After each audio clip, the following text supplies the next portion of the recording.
Welcome, ladies and germs, to episode 128 of Bloody Thumbs podcast. And as always, I am joined by my fellow comrade, CH Gorog. Hey, howdy, hello. And I myself am Spuda47, here with you on Yes. this, what is it? The 19th of February. Thought I get that out there. No. It's good to remember the days, just because I certainly didn't today. I came back from a class, a political theory class, and I was staying afterwards because I was, packing away my stuff. And one of the guys was talking to my professor, and they were just saying like, "Oh, what day is it today?" And I said, "Oh, it's the 18th." And then he wrote down the 18th. And I looked at my cell phone. I was like, "Oh no, it's the 19th." Well, I just better leave this conversation immediately before they realize that. But they figured out, no, it's the 19th, and they just kind of gave me the look like, you should really look at your stuff before saying things.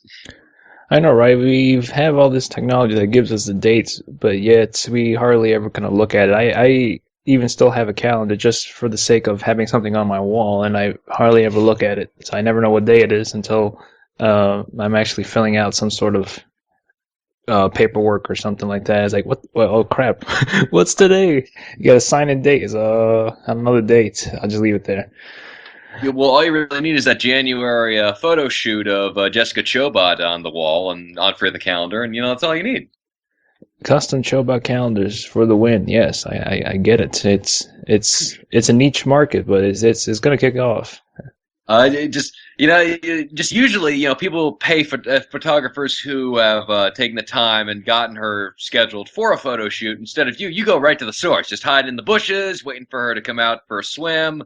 Just when she's sleeping. It's a sign of respect, really, just to let her be. It's like seeing a tiger in its natural environment rather than a zoo. Well, I'll tell you about my covert operation. This is under the books here. I think we'll trust our fellow listeners here listening to keep it a secret between all of us here.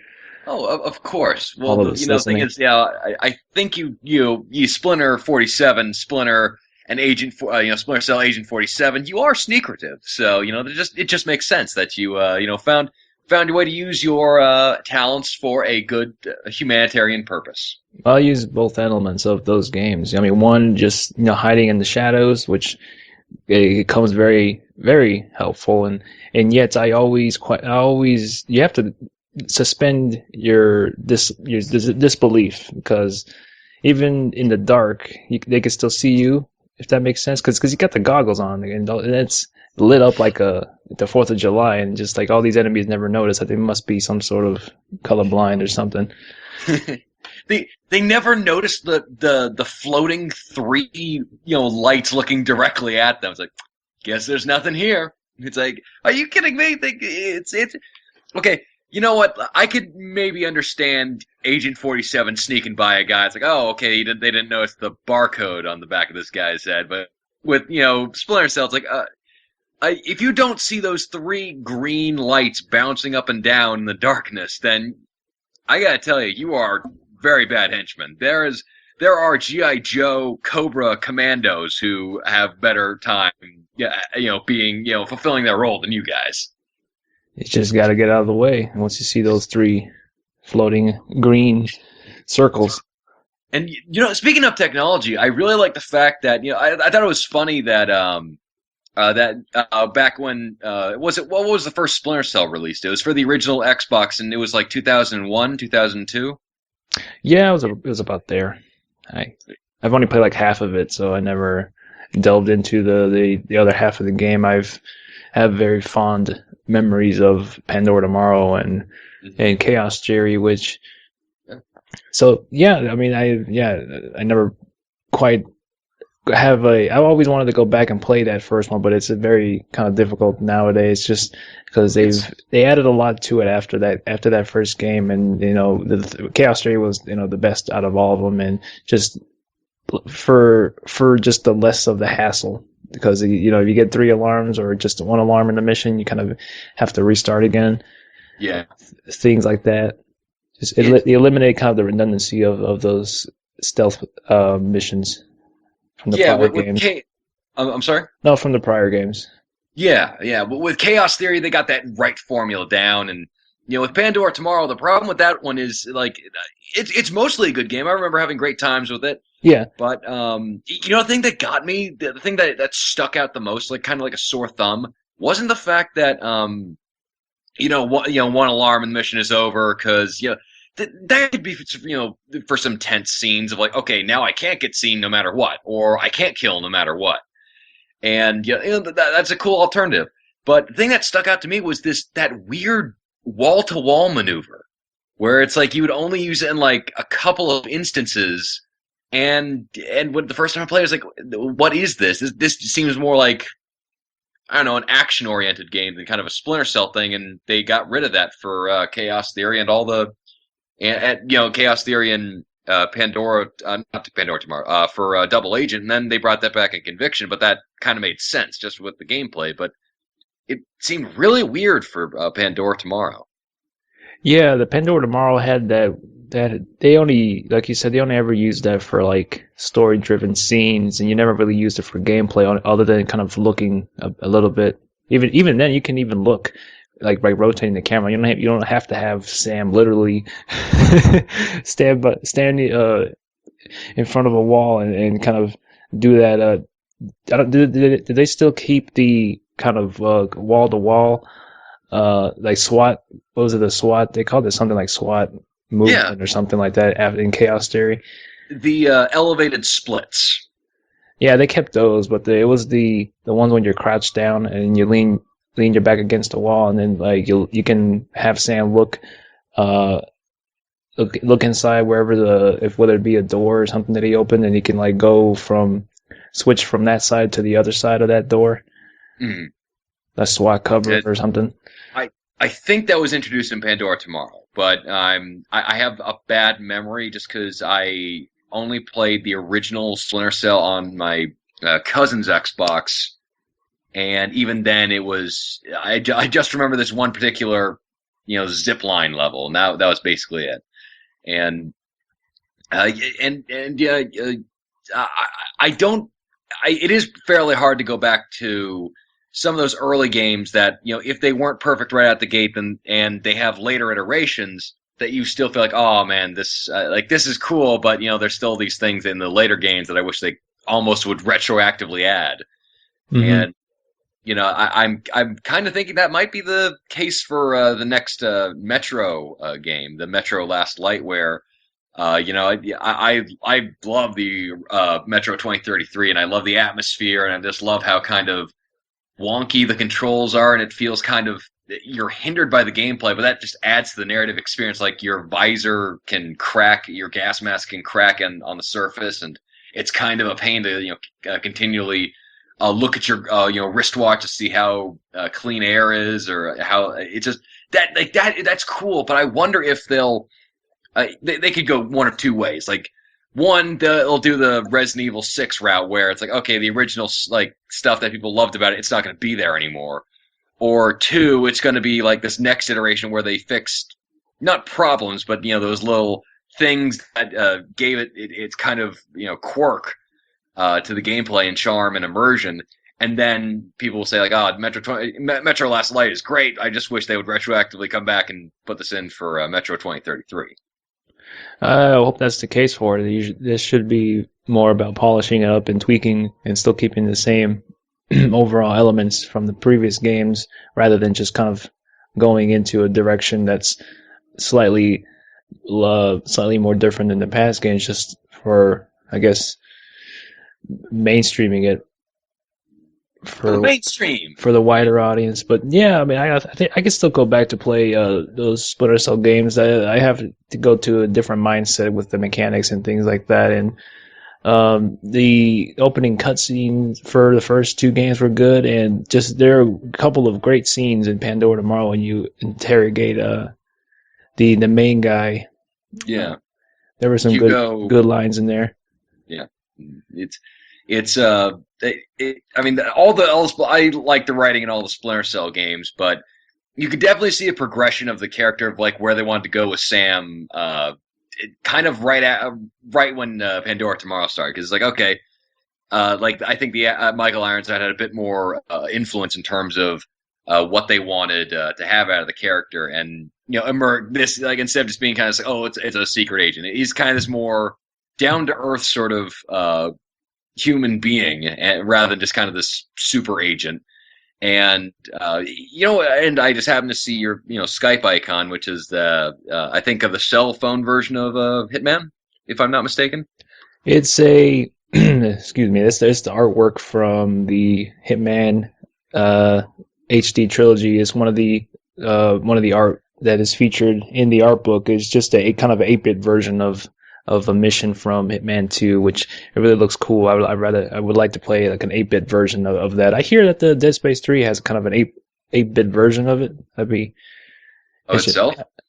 I think it's one of the things you can unlock. It has some sort of retro 8-bit version of Dead Space 3. I don't know how you unlock it. I haven't seen any video for it, but I've heard tell that is something that's a part of Dead Space 3, which adds to its I replay value. You know, the only thing that I've seen is that I've seen the cutscenes and the gameplay of Dead Space 3, and the thing that really kind of got me was like, oh, okay, one of the unlockables is the throwing up the horns instead of just the foam finger. It's the foam devil horns that you got there, and just like, oh, okay, that's cool, and you get to rock out with the guitar, the air guitar there. It's like that'll do wild stallions, and then that's fun. But I have not heard that you could do the 8-bit thing. That would be cool. I could be wrong for all I know. That'd be a nice idea. The pitch for the fourth game. Have that trademark and get some royalty checks from that. Oh yeah. And I was thinking about that. I was wondering if that little icon was a cell phone adaptation, or if you have an N-Gage, let me just tell you, you are holding on to history, because never in the entirety of video game dumb has there ever been an item as not wanted as the N-Gage platform. Maybe the Virtual Boy, just because it used shades of red, but at least that one's infamous. The N-Gage just kind of disappeared off the map after. It's like, oh, it's the N-Gage. The what? The thing that we spent all this money trying to promote that nobody seems to have noticed. Oh, that thing. Yeah. Okay.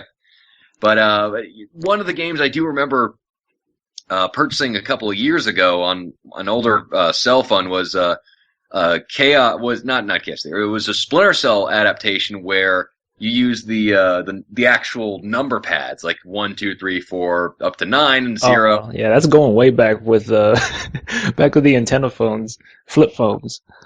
Oh my god! I was freaking out as a kid, like, oh my god, look at this! Look at the graphics on this thing. It's awesome. And yeah, it's like, oh, I'm getting the Splinter Cell experience. And you would only move like you couldn't really run. You would just be like a slight jog, like a winded, fat 70-year-old man. It's like, okay, you're not really going that far, Sam, but good on you.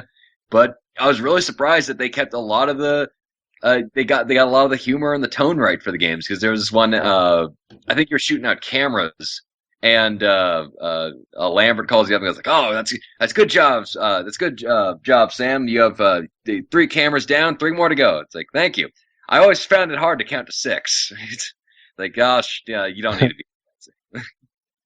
So there's a history lesson for you kids. Before the touch phones, we had a thing called flip phones. It had a uh, very unnecessary antenna along with it. Just I don't know if that even worked to get a better reception. It never did for me, so I just kept it down. Yeah, who knows? You probably could have been making you could have probably made long distance calls for all those buttons you were pressing on the number pad. That was like even before we had the visual representation of just some sort of GUI interface to control anything. So that was just pressing 1 to like crouch or 2 to jump or something. It, Those it were the days. it's like, I think it just blew my mind at the time, because it was because at the time it was like, oh my gosh, it's a Splinter Cell experience on my phone. I am freaking out. And then it's like, oh yeah, nowadays it's like, there's a lot better ways to do this. And then your phone will get hot for a good like 30 minutes into it, and your battery runs out. Ah, shit. Yeah, This game uses up too much battery. Yeah, you always got to make sure that you're playing you're playing the game while it's charging. Just get that in there. And yeah, I mean we've come a long way in terms of video games. Like now we have Grand Theft Auto 3 and all these other games on like iPads, and it's like wow. Could you imagine when you were playing it on like the PS2, or they had a re-release version for the Xbox? Where it's like wow, this is incredible. Like I had not even I can't even imagine this being any better. Like well, how will video games get any better? It's like and then like 10 years later we're playing it on our phones. And then we realized why we should be playing this on a console instead of a phone. Very, very true. Because apparently it's the people like appreciate it was more appreciable for the fact that like okay, Grand Theft Auto 3 could be played on an iPad rather than like it does play well on. Oh yeah, I can see that aspect of it. I'm very down. I mean, at least having the option to do that, just play that on your phone. Don't know how well it's implemented. I can't imagine playing that or kind of a fighting game for that matter on a touch screen phone. Just don't doesn't seem too precise or something that I enjoy because my fingers get pretty Yeah, sweaty. So I'm gonna yeah, be rubbing off the whole screen, just muck. yeah. Just a Street Fighter Cross Tekken is probably going to be a bit of endeavor for anybody who wants to actually play in kind of the full version that you want. But it's I'm fairly happy with where video games have come from in such a small period of time. But sometimes things just go really amiss with video games, and sometimes we don't go anywhere. Such is the case with the new Aliens Colonial Marines game by Gearbox. Yeah, it. From the things I've heard, Yep. which may or may not be true, it's pretty damaging to Gearbox so far. I know they've kind of been doing fine. I think after Borderlands 2, and I think people can overlook Mm. a little bit of what's been going on with them, and Duke and Nukem. mainly Duke Nukem. That's where it Well, the started thing there. well, the thing about like Duke Nukem was that it was I can't remember who had the previous rights to making Duke Nukem Forever, but I think it was I want to say 3D Realms, but I don't think that's right. Where they just it was almost completely done, and so what they did was just kind of took it, they polished it up a little bit, and then sent it out. And so yeah, I can't really blame Gearbox for the fact No, that no, well, no. actually yeah, I can blame them just because they didn't like take the time to say, oh wow, this is really bad. Should we just scrap this and start over? But at least I can understand why the quality was not there with Aliens Colonial Marines. This was something that they were touting for the longest time. It was like 6 years. And the strangest thing is that I think it was like the 2010 or 2011 E3 demo. It looked great with the lighting system, and then it turns out that it doesn't even look the finished product looks nothing close to that. There's really weird glitches. There's uh, the story is nothing to even have in terms of being an alien story, which is come on, it's not that hard. It's not exactly it's not Memento. You don't need to have like a xenomorph like not having memory for 5 minutes trying to figure out like his whole life. It's kind of the shooting action game with really cool bits of character interactions, and they couldn't even do that. And then it's and Randy Pitchford, the CEO of Gearbox, has gone on saying like, "Oh, we're looking into the problem," and it's they're being very vague, and it's kind of astonishing what they did, because they set up this demo that looked really great, and then the finished product looked nothing like the original demo, which was kind of oh man, there was a fighting game back in the Xbox GameCube days where they kind of did the same thing, where the demo was actually a lot more polished than than the finished product. And it was one of those one-off fighting games. It wasn't like a big franchise one, like a Street Fighter or a Mortal Kombat. And then this one's just baffling, just because it's Gearbox and they're fairly competent. They have the Gearbox. Gearbox has the um, Borderlands franchise. They did really good on that one in terms of just kind of getting the right people behind it. They did very well with the Brothers in Arms series, and then Duke Nukem came out, and that was a problem. But it's just so weird that it turned out like this, and I don't even understand why, because they had it for so. It's not like this was rushed out to market. Well, it seems to be telling of that from different outlets, but I can't confirm if it's true or not. It's all just rumors at the moment. Although there's been multiple anonymous devs that have worked on it for a set number of years, talking about how that they've uh, allocated resources from that game to work on the Borderlands and It was a taking Reddit. taking the payroll of that Sega gave them to the one of the publishers of that game. So they've used some of their the paychecks from that in using it for the Borderlands 1 and 2, I think, from what I've heard. Yeah, it's really weird because there's this Reddit poster from an alleged Gearbox ex employee. I don't know if he's ex or not, but he said he was an employee at Gearbox, and he said that there was a bunch of startups and stops, content dumps.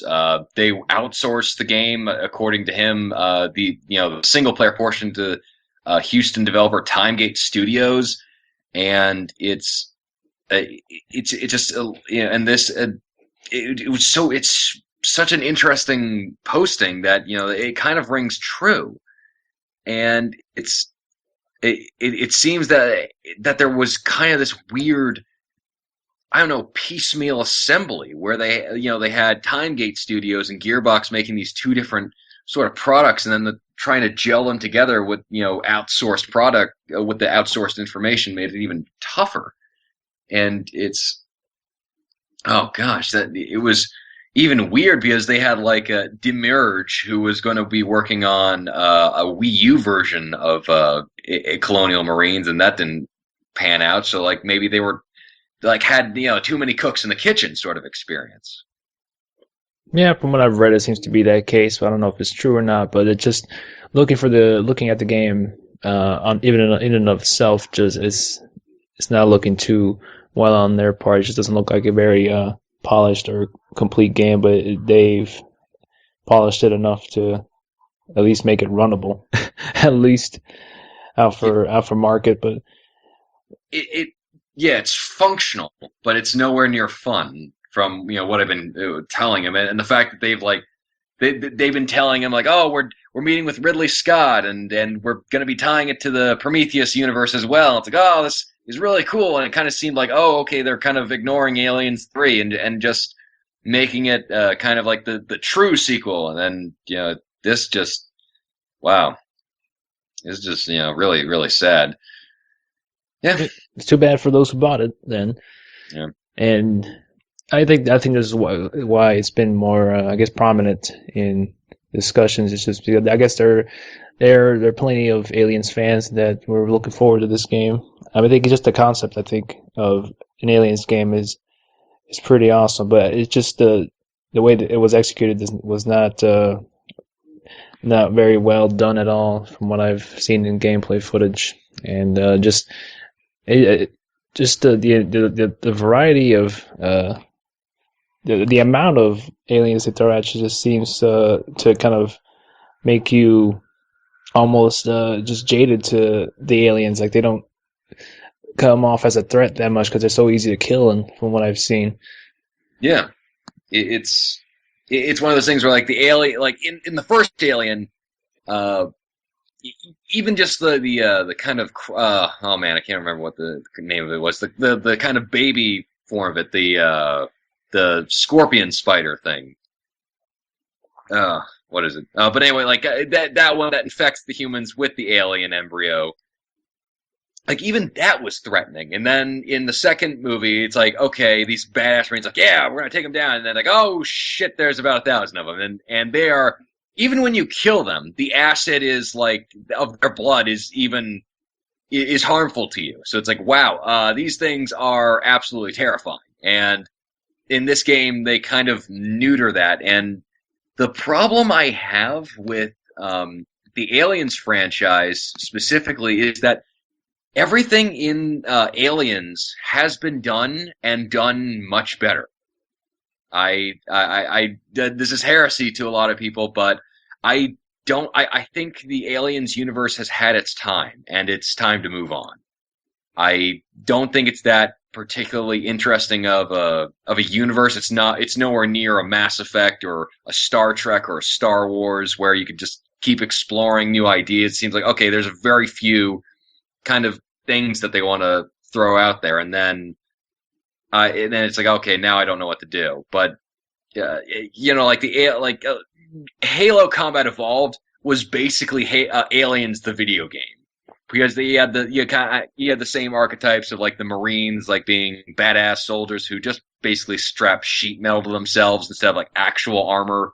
They also had like badass one-liners, and you have the elites looking like the xenomorphs, and it's and not only that, but you have a lot more interesting Marine protagonists. And as the Halo franchise has evolved, so has its depictions of the alien kind of awesome worlds and just the universe that they have. And then you have something like Dead Space, which really works well in terms of the horror sci-fi aspect.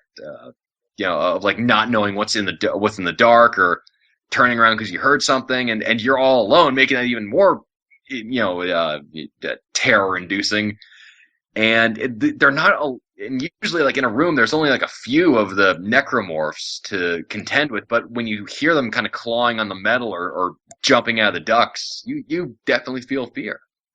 And with Aliens, and even the movie Aliens, I think has been done better in the form of Pitch Black with Vin Diesel, where it's kind of the same overall story, where it's like, okay, it's these bunch of people who are trapped on a planet with nothing but these aliens, and they need to escape, and very overall story. And I just think the characterizations are much better, and they don't have that little annoying British child just to elicit sympathy from the audience. Oh, it's a child, therefore we need to connect with Ridley because this is how her character grows. She's only there to make Ridley look better. That character's annoying as shit. Like, hello, my name's Newt. Sweet chimney governor. Get a spot of tea. Well, one thing that the other mediums and films that you mentioned, other than Aliens, they don't have Bill Paxton in those. Bill Paxton's not in Pitch Black, so it's not automatically a great movie to me. Yeah, Bill Paxton.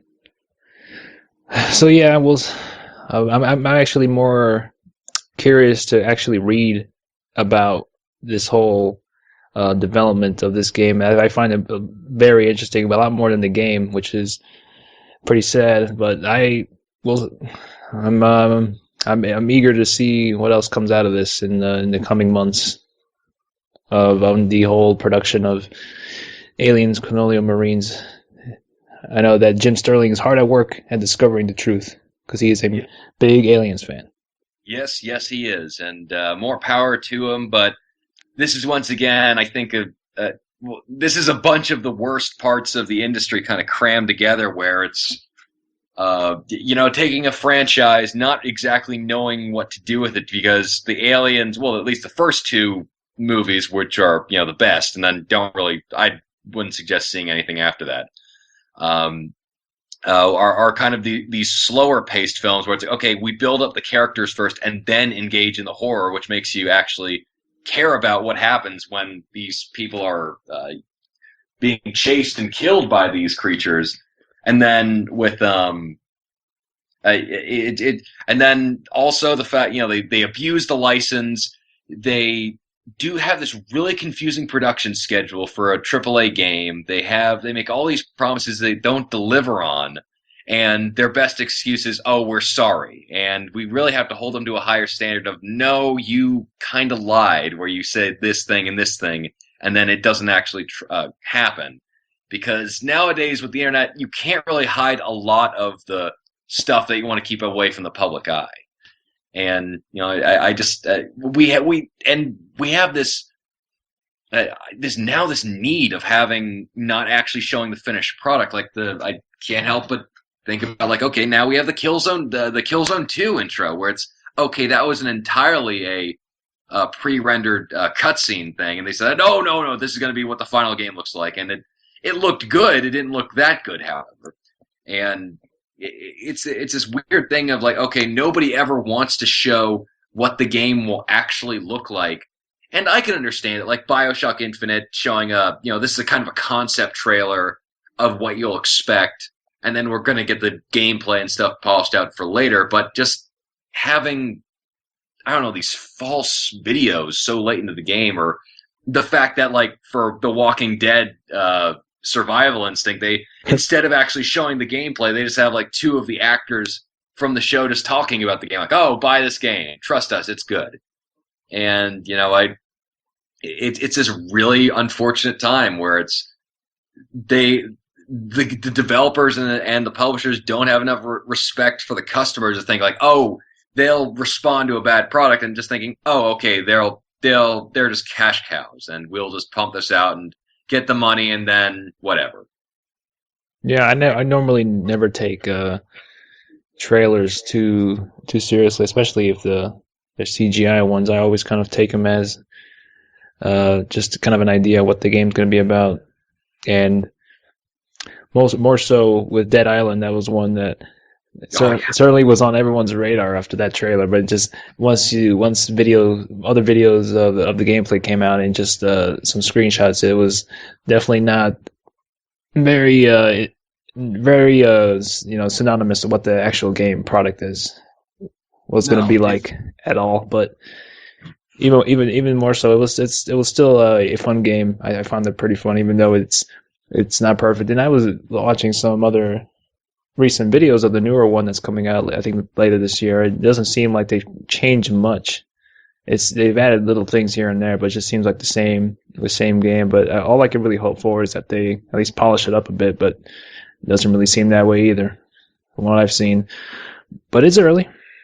Anything could happen. That's why I never really take demos too seriously either. There's always going to be something about it that's going to be incredibly different from the game. People shouldn't take demos as what the actual game is going to be what's going to be like exactly, because they always give you that advisory warning there before you play that this is probably an earlier build that's in development. So it's just kind of an idea what the game's gameplay is going to be like, and such things of that nature. So other than that, we got also the releases for Crysis 3 and Metal Gear Rise and Revengeance. I mix them up. Metal Gear Rising Revengeance, yes. They're easy to mix up, because it was at first Metal Gear Solid Rising, and then Metal Gear Rising Revengeance, and I am looking forward to that game. Yeah, I've read some reviews and watched video reviews of that game, and it seems like it's a very good hack and slash game, but just due to the short single player campaign, it doesn't really warrant the $60 price tag for me. So that's probably something I'm gonna pick up later on in the year when the price goes down. Alrighty, I really do like action games, and so I think I'm going to be picking that one up relatively soon. And just because I love myself some Metal Gear crazy nonsensical stuff, and the fact that it's platinum is only going to make it even better. But yeah, other than that, there's not a lot that's kind of on my radar. The only thing else is BioShock Infinite in March, and then is looking like it's shaping up pretty good, and yeah, that'll be something that's going to be on mine there to pick up as well. No, I haven't been really playing much recently. I finished Max Payne 2 for the YouTube channel, It was nice going back to that, and I always reminiscing on how much I dislike the final boss fight. Not because it was bad. It's just very it's a little tedious because you have to precisely shoot these specific kind of bolts out of a kind of structure to kind of have it fall down on the boss, so you can get this ending cutscene to wrap it all in a nice bow there. And me being nearsighted, it's very it was very challenging. Yeah, it's man. Now, was there ever like, can you think of a game that like you absolutely adore, but that final boss fight or any of the boss fights are just like, wow, this is just excruciating. Oh, that's well, excruciating in that I probably wouldn't want to replay it again right away. Maybe every experience it every once in a while, but I would say the most excruciating one for my thumb especially was the like the near the kind of the that ending sequence in Deadly Premonition when you're running down this long ass corridor or stairs and you have to just wail at the left stick left and right left and right left and right and also avoiding the boss's attack while doing so and it's just so it's so tiring on your thumb. You have to switch just different methods, like using your palm of your right hand to just gyrate the damn stick left and right and keep the rhythm going. Because if you just slow down and you get fatigued on your thumb, York would start slowing down, so it just makes it even worse.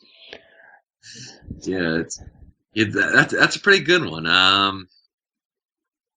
Oh gosh, I'm trying to think. Oh, Yeah, I'm sure there's probably more that just that I wouldn't say they're terrible in quality, just the ones that are just very very tough to go through, and just once you finish, it's like you gotta like lay back, and it's like god damn, that was a workout in and of itself. well, now that I'm thinking about it, I have to say, I'm probably gonna have to go with one of the great games with a pretty bad boss was Arkham Asylum, where it's it wasn't bad in the fact like, oh, okay, the game is broken with the Joker, but it's like, okay, wow, this is kind of nothing like I sort of was playing with it. Just like, oh, okay, we just need this final big bad, and here it is, like, oh, yay, and then it's like, oh, is that it? Okay, well, then I guess this is fine, but I was kind of hoping for a little bit more. Yeah, that wasn't necessarily the best the boss fight in video game history. It was certainly something that they kind of threw on there just to wrap things up in a kind of grandiose sort of way. Mm. And yeah, it was yeah, not that bad. If you played it on a probably hard difficulty, you're probably saying something different. Uh, was it the one on the roof or just the one before the roof? Just like the entire thing in general? It was the one on the roof where he's the Titan is involved. Yeah, I just always trying to avoid him and just attacking all the henchmen he throws at you. That was pretty. They made up for it though with the Arkham City. Yeah, those Arkham City fights were well done. It was more on. It was like more. Uh, it had required more of a tactics than just going in on using all the kind of combat you've been doing with to the henchmen. They all had kind of their own unique spin on things. Like the Mr. Freeze one was really well done, and Oh yeah, the Mr. Freeze fight was awesome.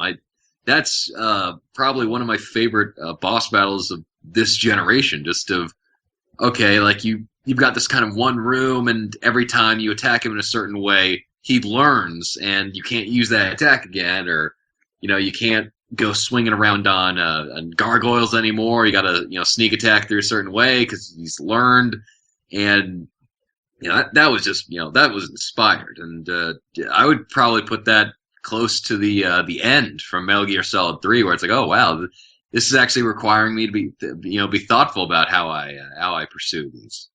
Oh crap! Now that I think about that, yeah, that was a challenging one. It it took me it took me like a whole hour to get that done.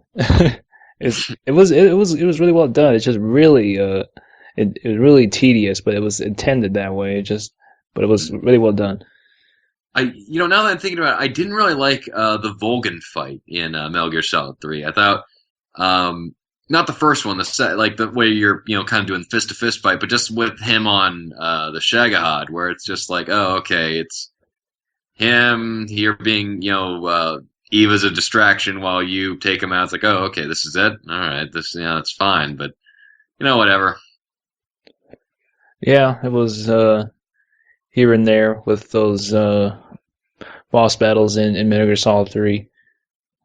But Mhm. the Arkham City boss fights were very diverse because the second one I quite enjoyed from the top of my head was the Ra's al Ghul one was pretty good. It had a very variety of elements avoiding attacks from just this from the those swinging blades and such things and just going and it required just a lot of reaction time and the combat skills as well and much more so differently from the Mr. Freeze one that required a lot more strategy and just timing. Oh, Yeah, especially on the higher difficulty too. You had to do all of them, I think.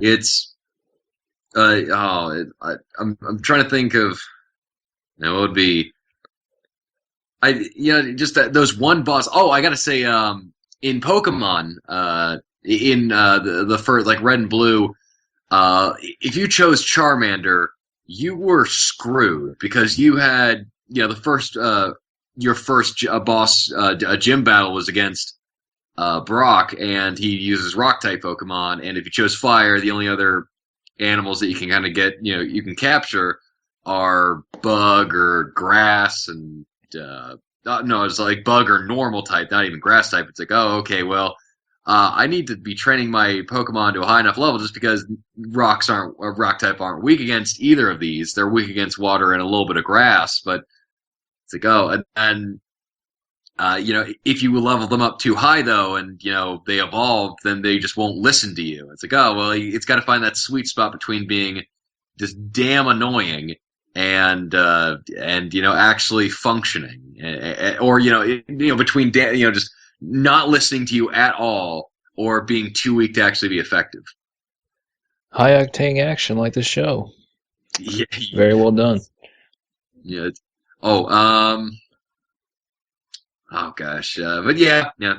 I'm pretty sure we can think of some other ones later, but some of these boss fights can have it can turn out not so good.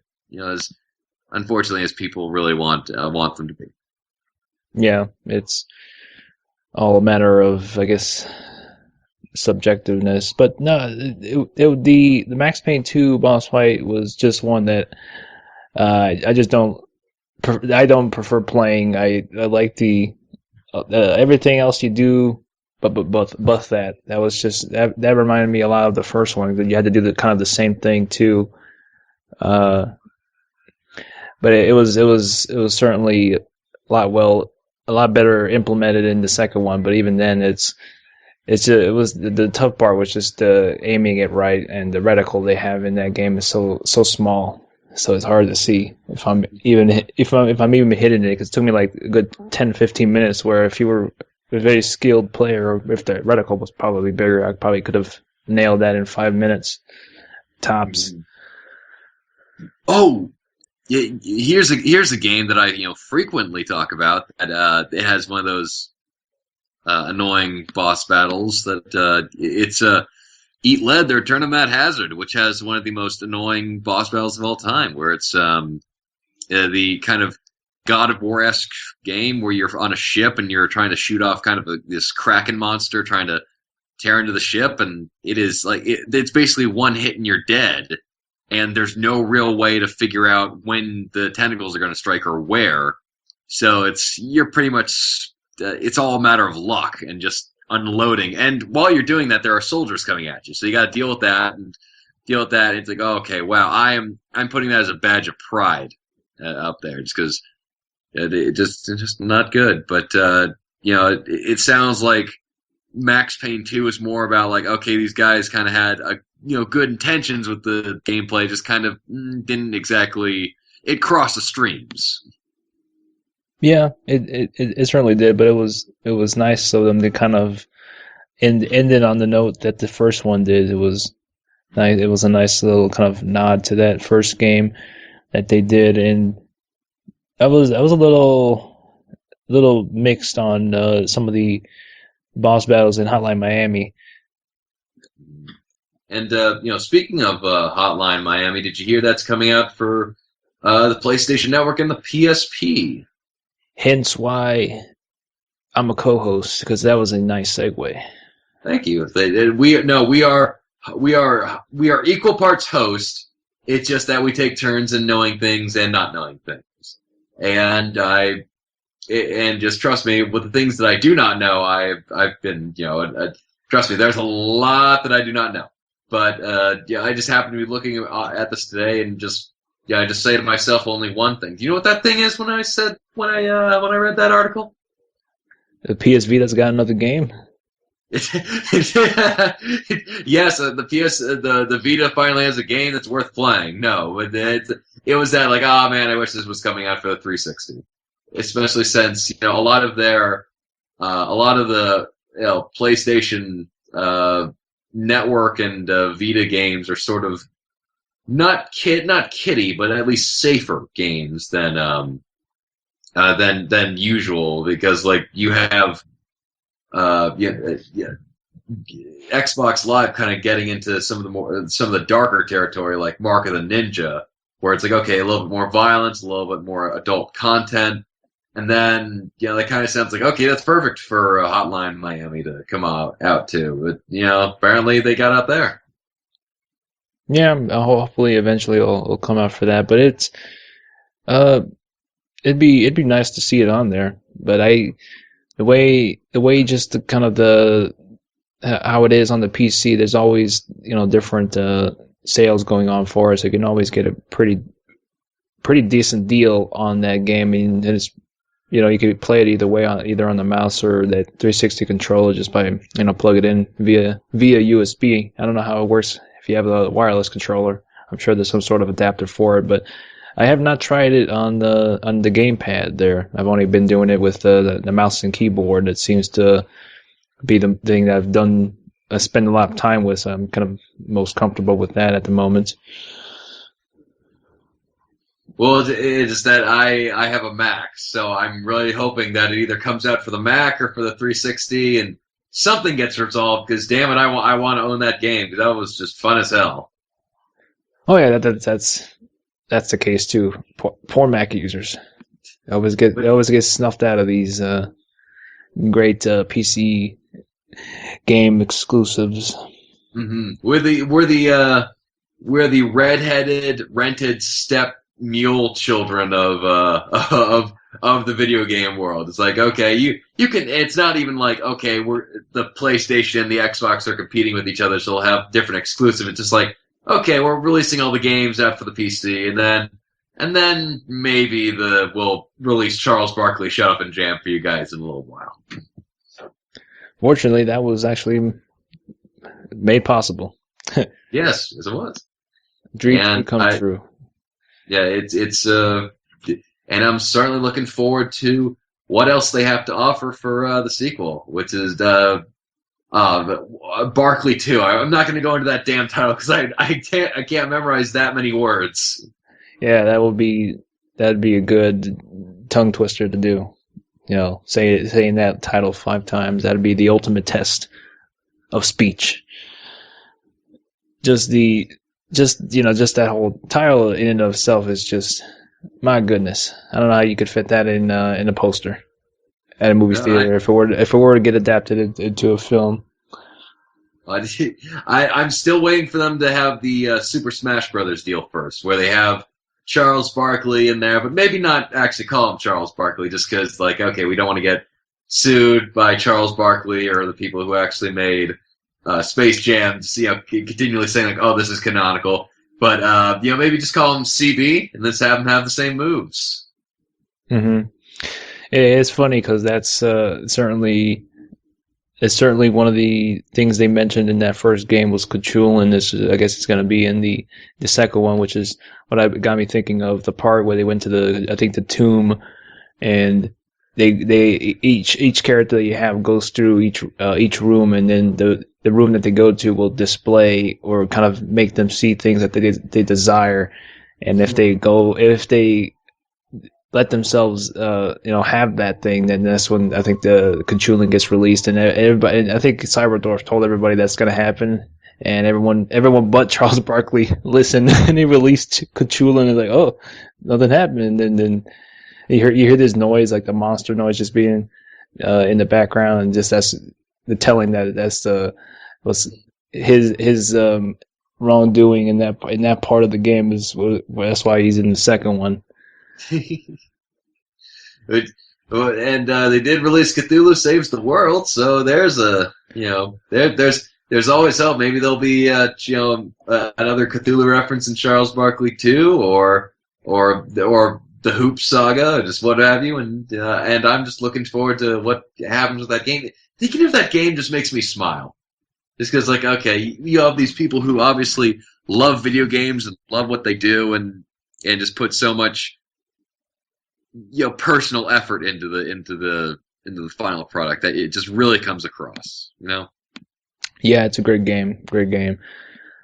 I'd wear a shirt of that artwork they got in that main menu screen, just to showcase the awesomeness of what that game is about. That art reminds me of kind of the art for like Star Wars.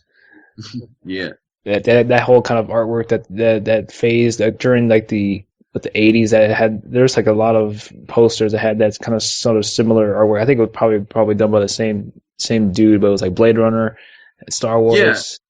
It was like people. It was like the actors doing actual poses, but it was actually like drawn over. And I can't recall what his name was, but he's a fairly famous poster artist who actually did a lot of that Spielberg movies and a lot of the Lucas films, and just kind of having the same look like Indiana Jones. Like, I think he was brought out of retirement for Kingdom of the Crystal Skull poster, which is with that movie turning out not the best use of his talents, but still, that's like, hey, he's still doing stuff. But yeah, I just wish they would more theaters. I'm sorry, more Hollywood studios would go with that look instead of just like the bland actor photo shoot that they had and just like green screened a bunch of crap in the background.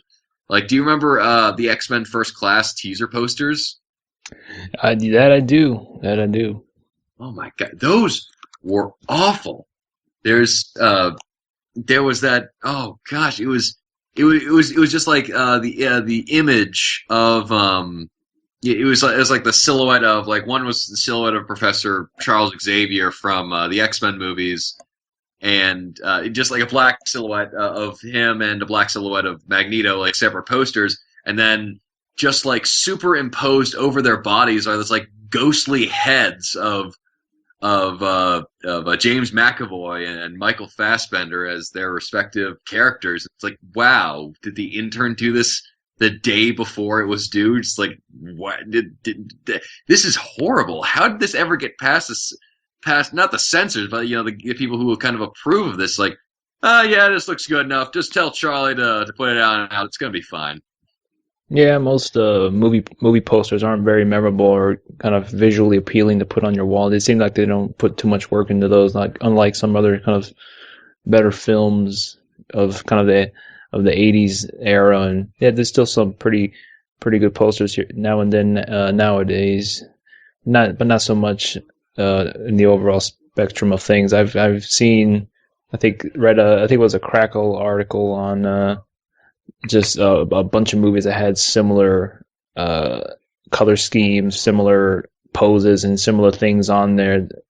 Just just jaw dropping just to see how much movies have the same all have the same look on their posters.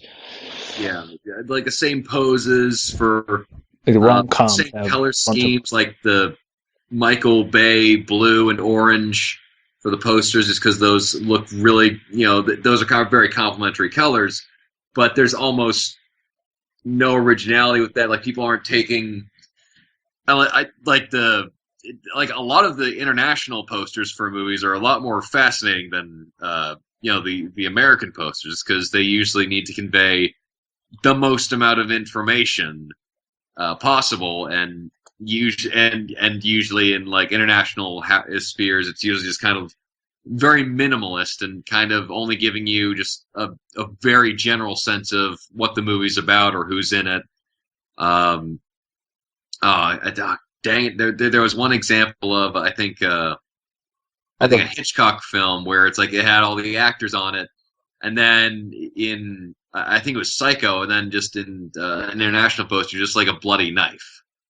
And yeah, that looked cool too. But it's like, okay, this is, but it's obviously it looks a little bit cooler than something than say for instance uh, then say for instance something just like, okay, it's very just Hollywood studio. This guy's in, this actor's in it, this actor's in it, this actor's in it, and what have you. It reminds me on how I think all the Fast and Furious movies have the similar posters. Oh yeah. With Fast and Furious, it's kind of like it's just like, okay, you know what it is. Let's just do this again. And it's like, and the strange thing is like, oh, okay, you could do a couple of cool things because you already have a built-in audience, but you know, they probably say like, okay, they don't want to take that risk. Yeah, they do not at all. Uh, Yeah. But hey, what are you gonna do? You can't always be original, as most of the video game industry will show you. It's a lot of sequels, a lot of reiterations, and yeah, it's just really a darn shame because. But apparently, Metal Gear Rising, with the Colonial Marines sort of mishap, at least Metal Gear Rising is looking relatively good, and I look forward to getting my hands on it. And yeah. yeah, same here. Eventually, I played a little bit of System Shock 2, which got released on Good Old Games. Oh, excellent. I only got as far as the kind of tutorial level, and after that, they put you in a room where you can go to 3 different rooms and kind of select your kind of stats. From the way it looks, just either the kind of hacker or sort of trait could go on that for like one of the first doors, or the other one is more kind of more abilities or I mean agilities and things like that. So that's kind of how far I've gotten. I've been looking into getting some mods added onto those, so we'll see how it kind of improved and little less dated it looks Mm-hmm. after applying those. But it's cool. I have very vague memories of that game. I played that game a long time ago when it came out, and it's been too long since I played it. I don't think I ever finished it at the time it had come out.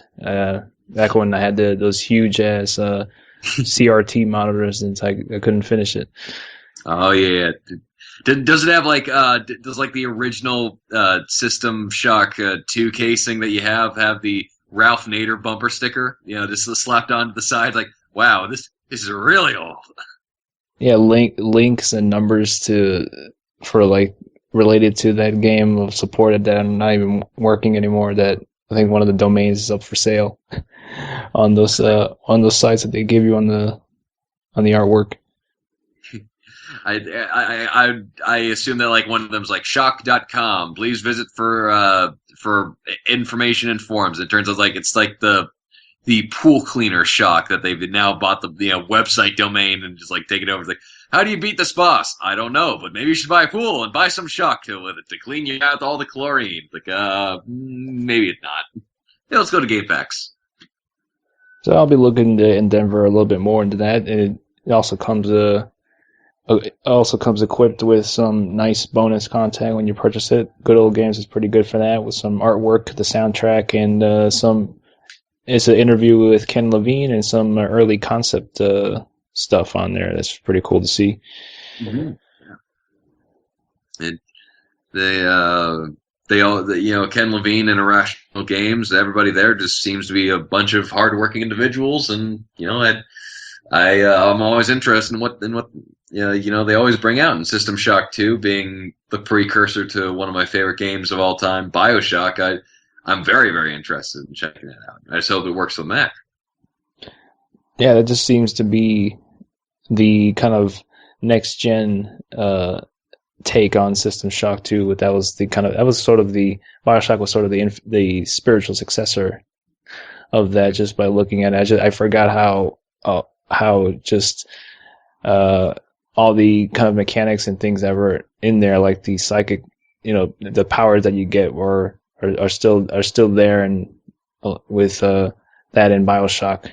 It's like, oh man, I forgot you could do that. And this is just kind of a small thing. I was wondering why in the world did they, if they wanted to create something new, and while name recognition and branding are, still very apparent, I wonder why they decided to go with, calling it BioShock Infinite and not just like The Infinite, or having, a title and just not having BioShock associated with it, because people already have preconceived notions of that. Like, are they trying to be kind of like Final Fantasy, where it's like, okay, it's BioShock in name because it deals with certain themes? I just assumed that they kept the name with BioShock in there just so people will know that's the same dudes that made BioShock 1 and 2. I guess it's sort of that kind of marketing thing to get people aware. Like, all right, there it is. Or if they work for the movie industry, they could just say like the BioShock for the sequel, or like BioShocks for for something else to indicate that there's more out there. Well, it just goes to show you that sort of naming scheme of games and movies are pretty. They go pretty hand in hand sometimes. Right.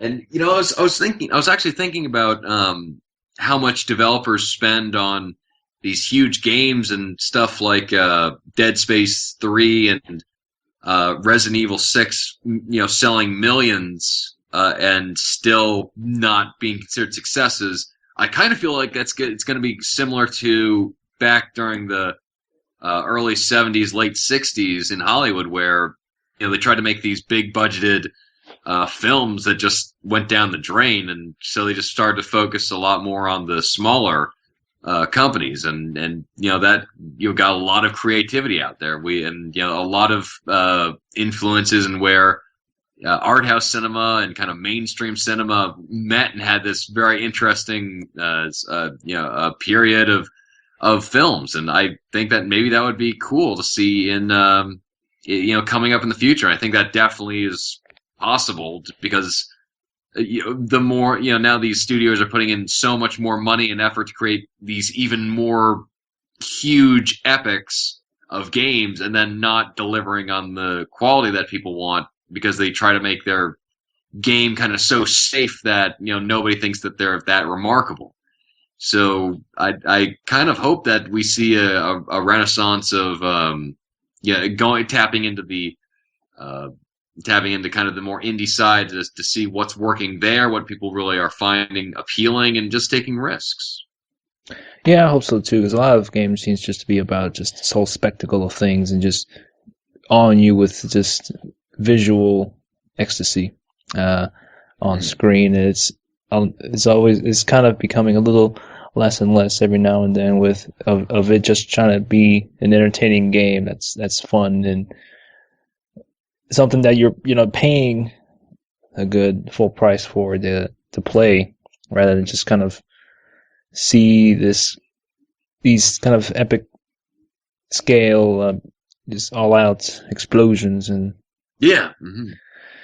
I want to see where's the Easy Rider version of video games, or where's the like where's the Nashville version of video games where it's still like, and I don't want them to be artsy fartsy video games where it's like 2001: A Space Odyssey where you just see shit for like landscape for 2 hours, like what, and then like at the end it's like the end, and then it comes up with like a text prompt like what does it all mean?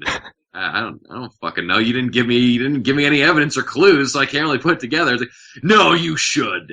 I mean, like video games that try something different and try to make you, make you think or feel differently than a video game typically would. And one of the games that I thought did an excellent job of this was Spec Ops: The Line, which took the narrative of a video game that was a military shooter and just kind of turned it on its head. And I absolutely love that, and I'd like to see more of video games not only taking the narrative and questioning what we've come to expect in a video game, but also the gameplay as well, because that gameplay really fed into the narrative itself. And I'm very, very interested in seeing what these next iterations are, because I think this is like 2011. I think 2012 was kind of the big period of where people were just fed up with all the old, where it's Black Ops 2 was well received, but there was, even with the glowing reviews, they were still like, okay, it's still Call of Duty, and it's still this sort of same old sort of approach.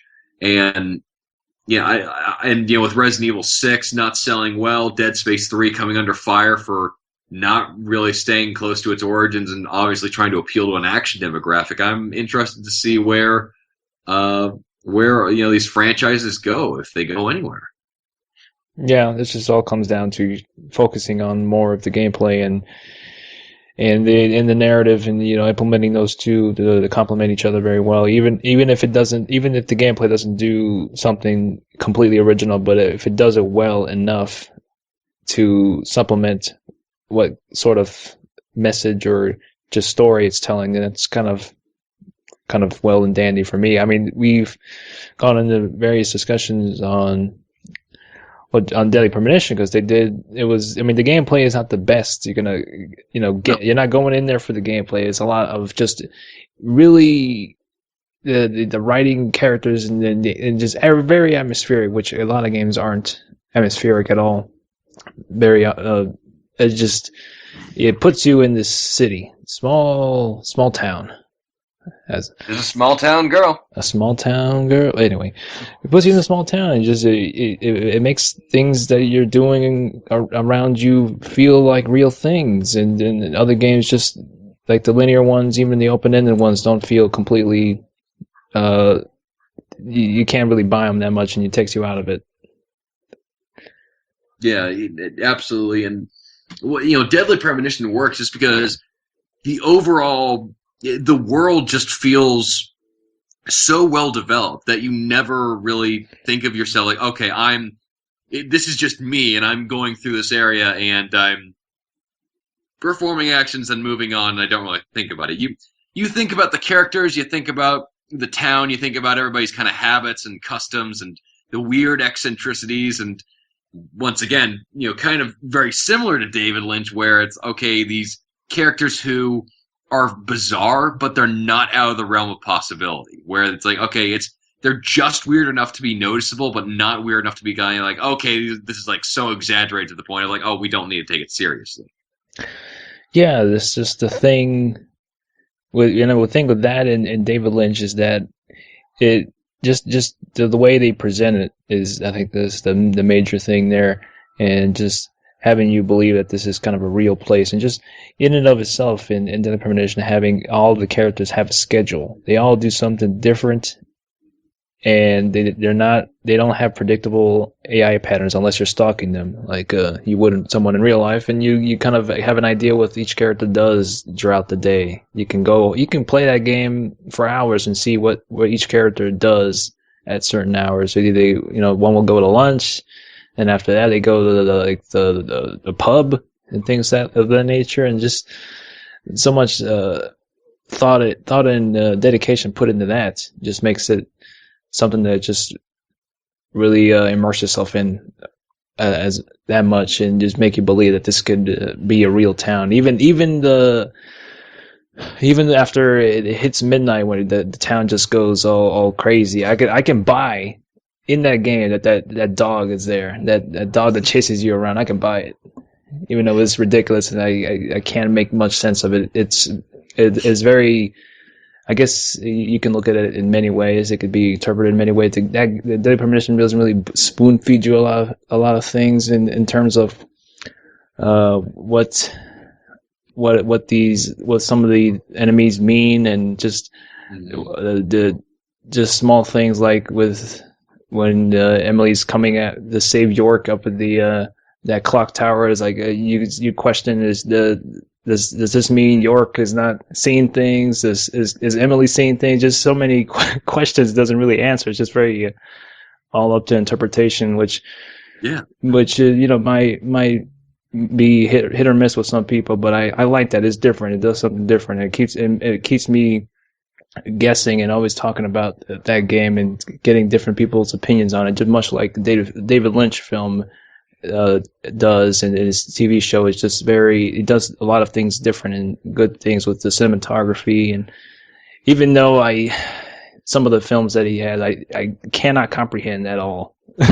like Eraserhead and that one Bill Pullman movie, which I saw not too long ago. I don't understand that film at all. Oh, It's very are you talking about the one where it's like, okay, like the guy who's like, it's like he looks like Nosferatu, and he's like filming him, and like they break into his house, and Patricia Arquette is Bill Pullman's wife.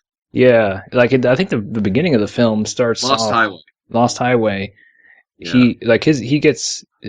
I think it was a flash. I think it was the flashback, or the beginning of the film starts off in where it ends, I think, or something like that. No, your first reaction was right. You don't get it because there's nothing to get. It's just a bunch of shit that they threw at the screen. It's like, okay, let's hope that nobody realized that this is kind of pointless. Like, okay, it's fun to see all these actors be crazy and get into weird hijinks, but then you have people morphing into other people. It's like, okay, Bill Pullman's now this rebellious teenager. What the hell's going on? It was so weird, but I recommend people watch it regardless. And it just ends with him being chased by the cops, and then he turns into like an alien or something. I have no idea. Like, anybody who can sit through that and say with a straight face, "I got what it was," and then we'll find another person who said, "I got what that was," and then we'll ask you to be separated in different rooms, write down what it was, and then we'll hand it together, and then if it doesn't match up, then we have our own proof. Where two people who said they knew what it was, couldn't even agree on what it actually was.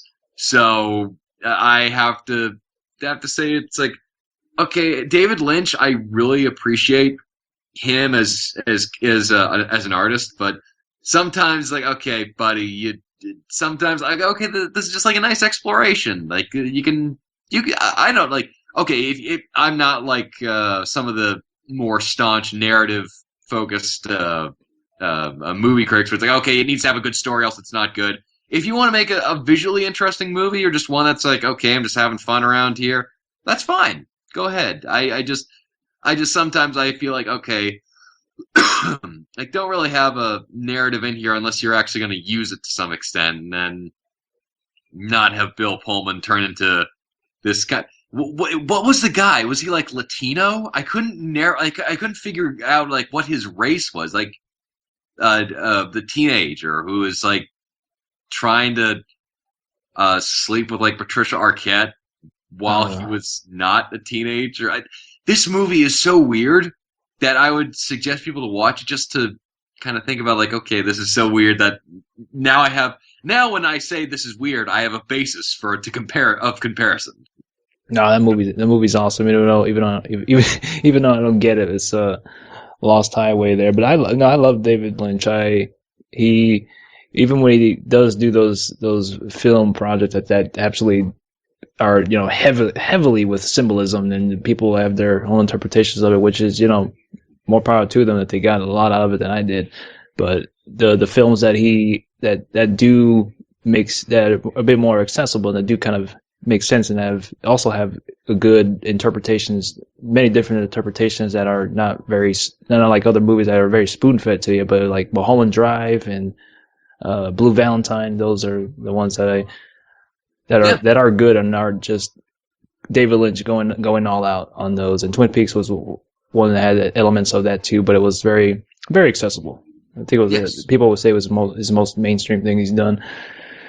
I would agree with that. That is his most mainstream thing, just because it being a TV show, it needs to be kind of ready for public consumption. But the thing is, like, okay, it's kind of what Lost did, where it's like, okay, we'll start out with this sort of mystery around it, and people will tag along for the mystery, and then we can just kind of throw whatever crazy random nonsense we can have in there, and as well as kind of more symbolic and things that we don't usually see in television shows or narratives in contemporary cinema or TV, and then we'll just kind of wrap it all up and not always have an answer for everything, but just like throw out enough questions out there to keep people wondering. Very interesting. Yeah, I love to see him work on a video game or make a horror film. I mean, well, David Lynch is pretty interesting with horror film in terms of like Eraserhead, but I would definitely love to see him work on a video game because I know Guillermo del Toro wants to work on Insane. Spielberg did Boom Blocks. I'm sure Brett Ratner wanted to do a crappy project. I video game directors coming on over from film to video games isn't unheard of, and that would be great too, just to see some visionary people come on over, and we might as well throw in Hideo Kojima because that's basically what he's doing nowadays. It's like making films, and then that just happened to be interactive once every so often. Oh yeah, and like 9 hour cutscenes for Metal Gear Solid 4 is definitely a nice triple feature there. Oh yes. Where you just have like and when the game starts and you don't play for more than half an hour, this guy really wanted to be a director, or the fact that he keeps referencing film directors and not video game people, that it's fairly obvious what he wanted to be, and just thought this would be an also good alternative. But then again, I don't think that there could ever be a Hideo Kojima in filmmaking, just because Hideo Kojima and a lot of Japanese video game designers are fairly weird. Where so you have Suda51, who just like, it's like the guy just took PCP and then just like started writing down ideas like, oh, this guy, he's a Spanish a macho man. He's gonna go save his girlfriend, and then he has this gun that's called the Boner, and then when you upgrade, it's the Hot Boner, and he turns into a bike. It's like, okay, this is obviously this man is obviously under some fairly heavy medication. And then with Hideo Kojima, it's like he has like his games are military fantasy, where it has like a lot of realistic elements to them, but it's nowhere near real. Yeah, And yeah, I think that's a good interpretation of putting it in the category there, fantasy military game. Oh man, no, yeah, but because, like, I've never like, because when it's a Hideo Kojima game, you can definitely tell the mark, because it's weird, it's melodramatic, it's overly sentimental, it's critical, all at the same time of the world and just the world views, and just it's this weird amalgamation. It's not like an action movie or anything kind of even resembling a film that we've seen in cinema, but it's this own strange universe that kind of has its own rules and logic, where magic can happen, but when it does happen, people don't really acknowledge it. And even though it's like a scientific world, and it's like there's like a man who can summon lightning, and a guy who talks to the spirits of the dead, and a telekinetic soldier and who wears a gas mask for no real apparent reason. And people don't really question this. Like, okay, this is just the universe. Sounds like a Mortal Kombat plot. It does, and I was really happy that Mortal Kombat is, kind of getting a great narrative now these days, and people are paying the respect it deserves. After all, I'm very, very happy to see Cabal's cameo in Dark Knight Rises as Bane. That's right. That's right. I mean, regardless of what you may think of, the direction Hideo Kojima takes with his games, I gotta respect the man for what he's done because he's very innovative in some stuff he's put in his games, and also just like I said, he does. Metal Gear Solid games are always a different experience than most games. You have to go in with a different mindset when you play those games. Oh yeah, with Hideo Kojima games. Like, okay, uh, if you're a fan of film, he's kind of like Ozu, where he likes establishing these environments and surroundings, and like if you play like Metal Gear Solid 3, there's so much attention paid to every single kind of quadrant of the map because you go between one area to another that you can remember it almost from heart because they spend so much time and effort into making and crafting that area. And that's like very traditional like Japanese sensibilities in terms of showing off the environment. But then they'll have not only American protagonists, but you have kind of these American geopolitical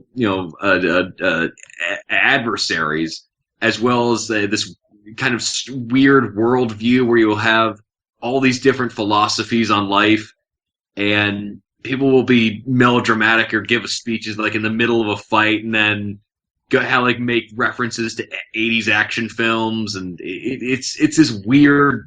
It's definitely its own universe where it's not derivative of anything else. Mm-hmm. So other than that, at least I'm trying to come up with a segue for this one, but none at all, not at all. So I just wanted to mention that the May 21st is the release of the Resident Evil Revelations. That was the 3DS exclusive, now getting ported over to the PC, PlayStation 3, Wii U, and 360, which is one of the Resident Evil games that has been the most kind of well received, even that it has a good amount of kind of elements of Resident Evil 4. So I'm fairly kind of looking forward to actually playing that one for the 360 when it comes out. It looks pretty good, so I'll give that a shot. Looks more a little bit like kind of the Resident Evil 4 atmosphere and gameplay mechanics, but it had the misfortune of being on the 3DS, which might not be kind of the market for that. But now, it can come out on in HD for a lot of the console market and as well as the PC market. So I think it'll probably get a better audience and a better reaction than Resident Evil 6. Yeah, I think it'll do a lot better in that respect. I've read some impressions on it, so it seems to be pretty good. It's not Capcom cashing in, because why would they cash in on such a project like this one? Yeah, I mean Capcom is they're an interesting developer and publisher, and I wish them the best. And they kind of have these weird products where they don't really know what to do with them in this generation, because they're one of the things that a lot of Japanese developers are doing is they don't have in Japan they don't have the amount of people buying video games as the rest of the world does to kind of keep that Japanese flavor and culture to it. So they got to expand it for a more global audience. But what I don't think they realize is that people really like the Japanese sort of strange, well, not strange from our perspective, like cultural staple marks. And the more that they try to stray away from what made them interesting, like for instance, just like trying to make a lot more of their games sort of, I don't know, just really I'm running out of things to say here, Splinter. Please save me. I'm drowning and I need help. I think we could get what you're saying there, but they should make more games like Binary Domain. Very, very true. And I did get to play that, and I will like, Ooh. and I did, and I'll talk to you about it in just a little bit. I actually just remembered what I wanted to say, where it was, Lost Planet was, it was a game that was, very well received, and they instead of kind of having that narrative of, that they originally had with the first game, it's like, okay, we'll just try to make it more of a straightforward action shooter. And they even had Marcus Phoenix from Gears of War as an unlockable character, which kind of showed their intentions, and it was still this sort of like, okay, it's kind of a mess. And while I love DMC Devil May Cry, I think it's a fantastic game. It's obvious that they're trying to broaden their appeal by going a little bit more Western with it, by having a Western developer have the license and creative control over it. And it's they seem to be kind of caught in this weird place where they want to be continue their franchises, but also want to be as appealing as possible, and those kind of are at make them at ends. Yeah, it just seems to be the case with most games. They're always trying to broaden their games to make more money and get people to play them. And just having these different features or settings in order to kind of do so. Did that with kind of Mass Effect to have that whole experience. I think certain play styles that people might have and all that kind of nonsense. Having the game make the choices for you and things like that, which is not what we're playing Mass Effect for. And I don't know why anyone who is new to that series would want to start off doing that at all. So just those things like that too broaden the appeal, and a lot of the just the Japanese in general, just publishers and developers always they have their ways of doing things, and that are just indicative of their culture, and just doesn't always translate very well with American audiences. It's just always kind of we're always hearing about just people not liking either Konami or Capcom. They always kind of make very strange decisions in terms of their games with the DLC and such things of that nature. Yeah, I guess just it has to do with their culture and how they do things, and that just doesn't translate well with American audiences. America. We just need that bald eagle sound effect, a sound effect like Rah! As it goes on in the background. Just and I agree with you that it's this. I think their cultural view that I don't think they've fully figured out how to mesh well with American sensibilities in terms of what we want to see, because I think it will take a while, like anything, of trying to figure out what people will both like. And I definitely like Japanese games when they're done very well. I mean, Suda51, I'm always interested in what he's doing. Just No More Heroes or Killer 7. I would love to see something as experimental as Killer 7 again, but it just they have to find their the sweet spot between both cultures.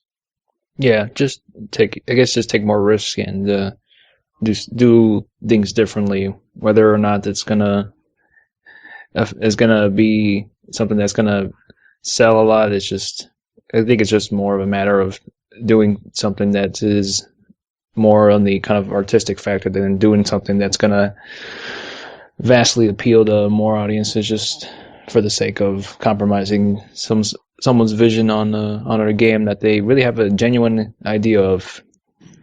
Very true. Very true. Let me get your impressions on Binary Domain. Yes, let us jump into Binary Domain. Big Bo!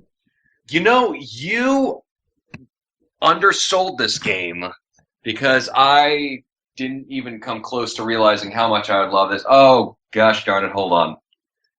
It is a fantastic game when I played it. I probably did undersell it, but it was one of those things that could have gone either way with Binary Domain. But It's certainly a nice kind of fresh breath of air in terms of the third person shooter genre. I think it does a lot of great things, great things better than games like Gears of War does with its boss battles, especially.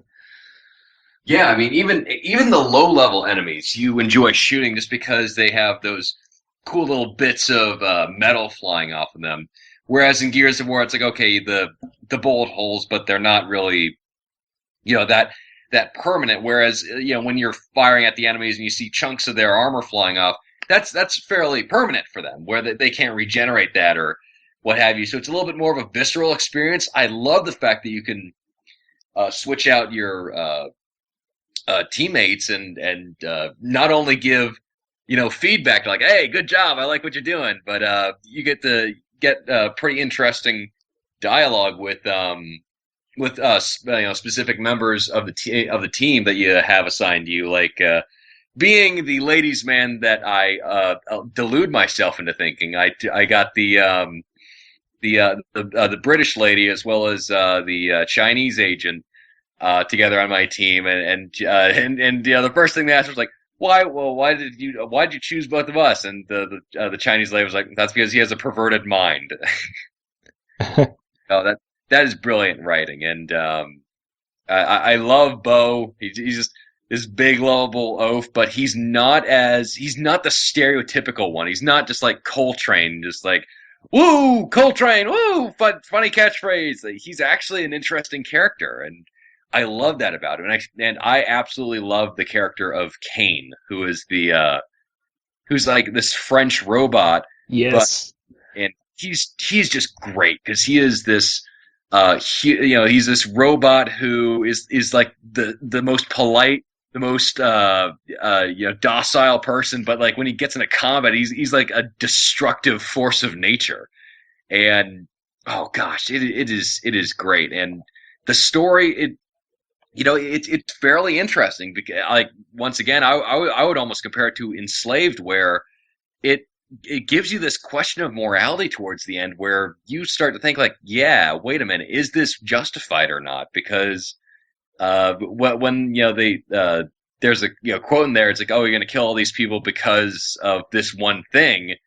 It really made me say like, yeah, that's actually a really good point. That's actually something I need to mull over. And it's it's yeah, and it doesn't, and the game doesn't even really answer that. It's just like saying, okay, this is how these characters have chose to gone about it, but it's not like, oh, we are right, we are doing this thing, and it is right because it is.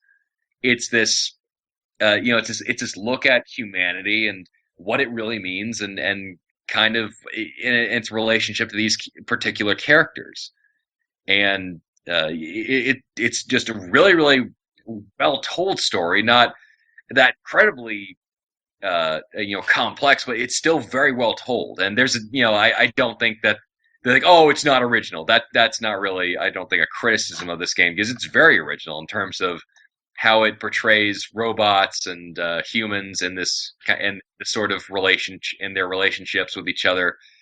And you were right. This game is awesome. I love it. It's a lot of fun. I've been meaning to kind of replay that again to see just the different.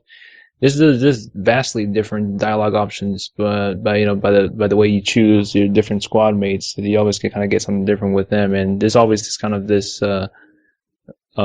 thing you go into because as you know this kind of switch in your head when you play games of is there something more to this that I missed out because I didn't choose these other characters to go along and see what they have to say while I'm playing, or something comment about what's going on in this particular level and things of that nature.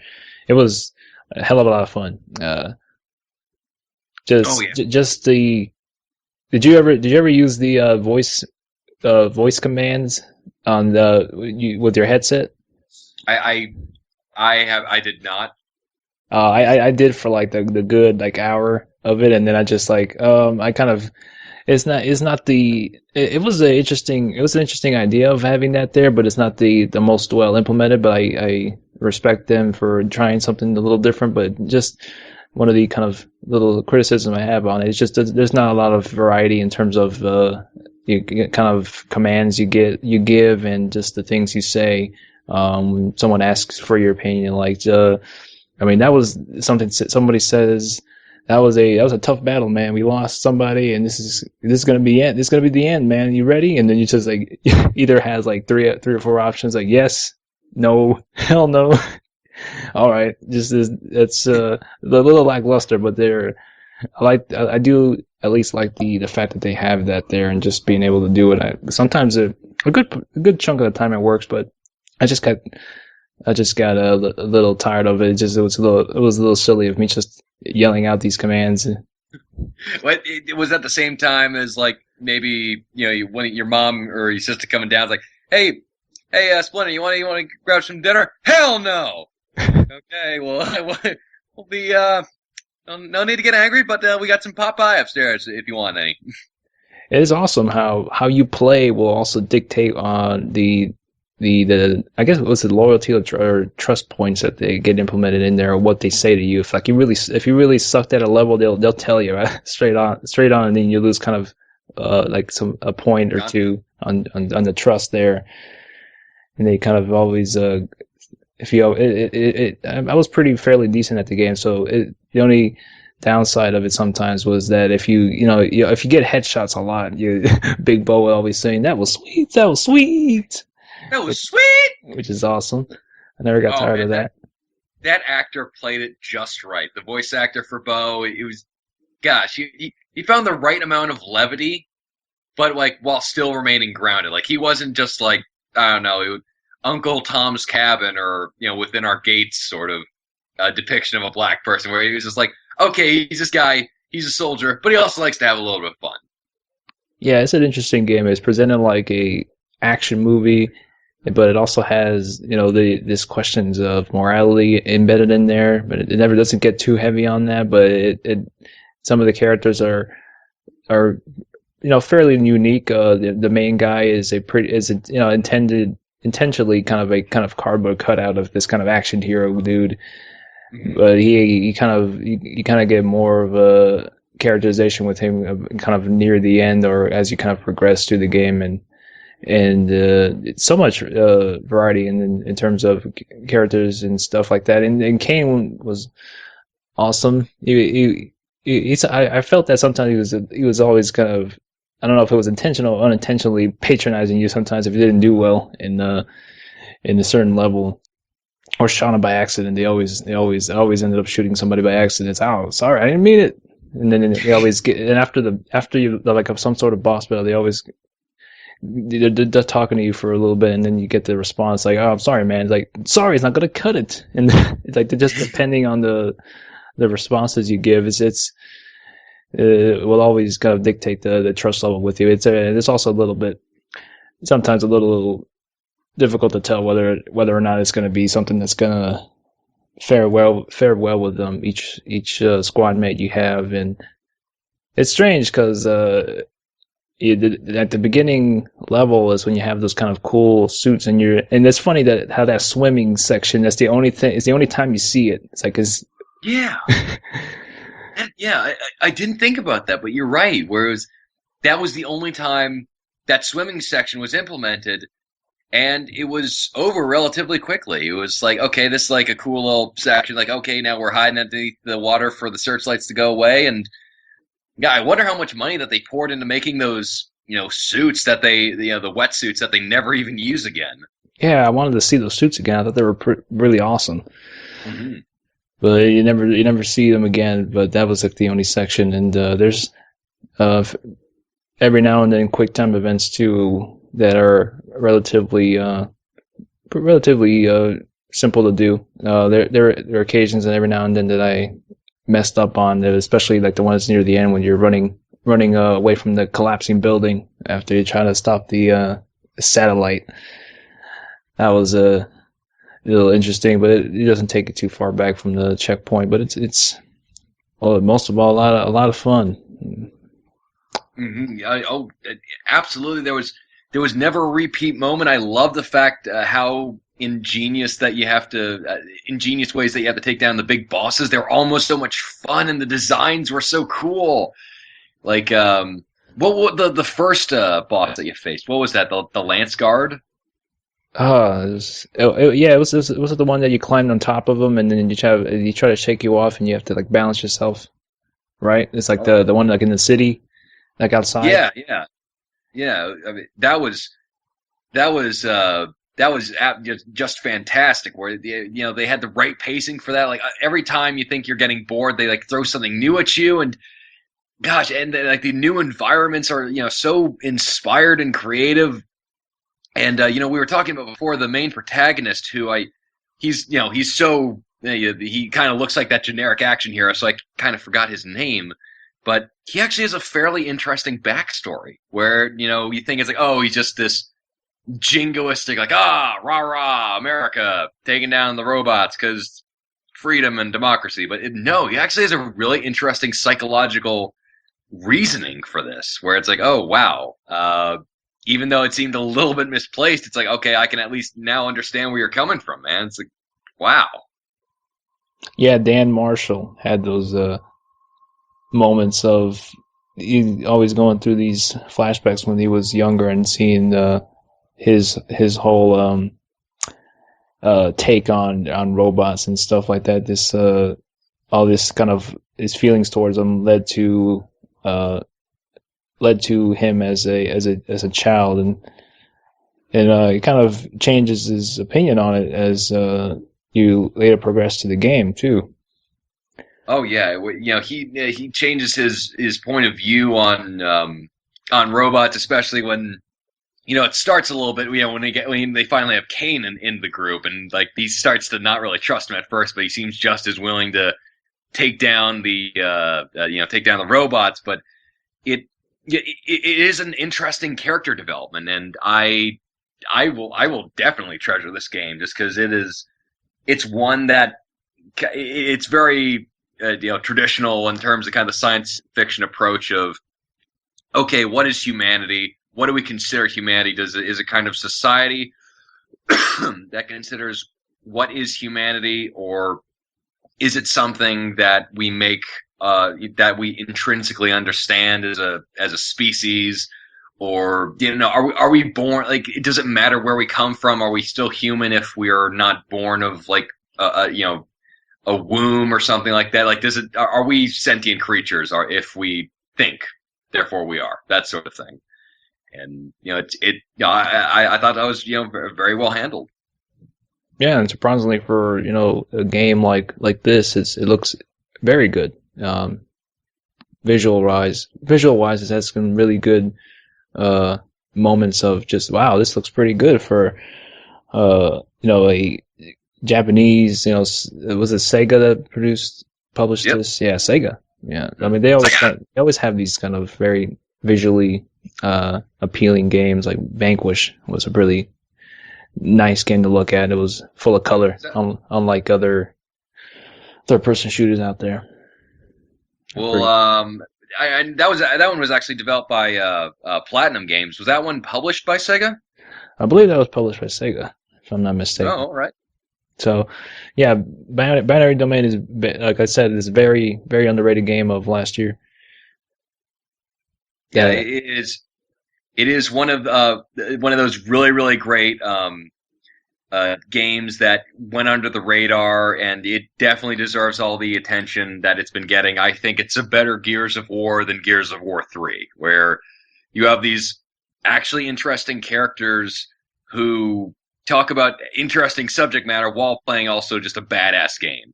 The only thing I did not like, there's only two things about the gameplay I was not really happy about, even though the cover mechanics worked very well and the shooting was fun. The med kit stuff, the fact that you had to keep on storing them up, and your buddies would keep on using up their own, just like, okay, don't you get it, you're not supposed to stand over there because they'll kill you.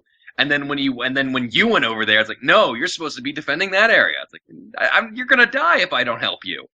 And then them getting in the way of you while you're shooting, like you're firing at an enemy, and then they'll just kind of not always, but they'll just like walk in front of you, and they'll say like, hey, what are you shooting me for? Like, Kane, you just walked in front of my line of fire. I kind of think I'm in the right on this argument. Oh yeah, those are kind of the very minor issues I did have with the game too, which kind of slightly diminishes the options of which I still appreciate them having it in there, but it just kind of with the AI it's a uh little hit and miss sometimes, but for the most part was pretty well done, and it's just I never really bothered with the telling the people to do stuff. I just kind of let them do their thing. Only when I needed them, because in case I run out of med packs or things like that. And it's interesting how each level you'll probably end up going through the store before you advance any further to upgrade your weapons. Give just a lot of RPG mechanics in terms of the weapons. I think in the beginning your weapon is not that very good in the beginning.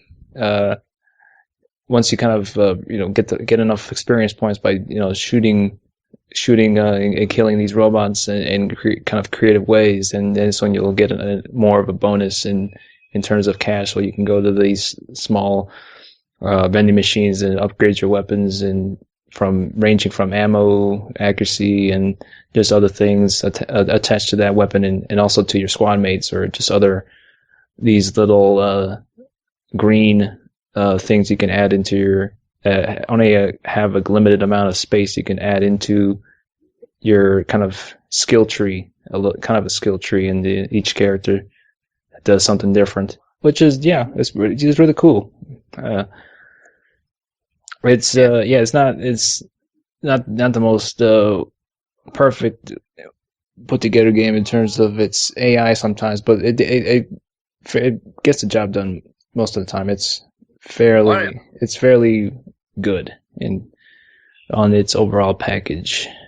Well, I would even say that the AI is done, surprisingly well. Where they, they're not. Some they have a tendency to maybe just stand out in the middle of the way, just firing and waiting just to kind of get killed. But occasionally they'll have some fairly smart AI moments where they'll duck and cover, or they'll go attack your flank when they think you're not looking, and it's actually a pretty interesting structure that they have to it, where they can have some stupid AI moments, but it's not enough to take you out of the game. Mm-hmm. Yeah, and also like I mentioned earlier with like Max Payne 2, that game required a good amount of kind of skill and accuracy, and in Binary Domain is the same thing. It requires a lot of accuracy. You have to hit vital points of robots and bosses, especially. You have to hit vital points. You just can't like shoot at it at will at any part, that because it's not gonna you're not gonna advance any further. You're not gonna beat that boss. You're gonna run out of bullets. If you do that, you have to hit certain parts of the robot's body, especially the bosses. That's what makes it a very unique and exhilarating boss encounters that you have in that game. Especially the one that I feel like it took forever, but it was a pretty awesome one. Was the one you're driving in the small cab, and you're being chased by this giant robot that it turned into like a motorcycle. Oh yeah, that one was badass, man. That was an incredible boss battle. Yeah, like those moments are what makes that game really good third person shooter, and it makes it just all the more worthy to pick it up, because I don't think it's that much nowadays. How much did you get it for? I think I got it about for $20-$25.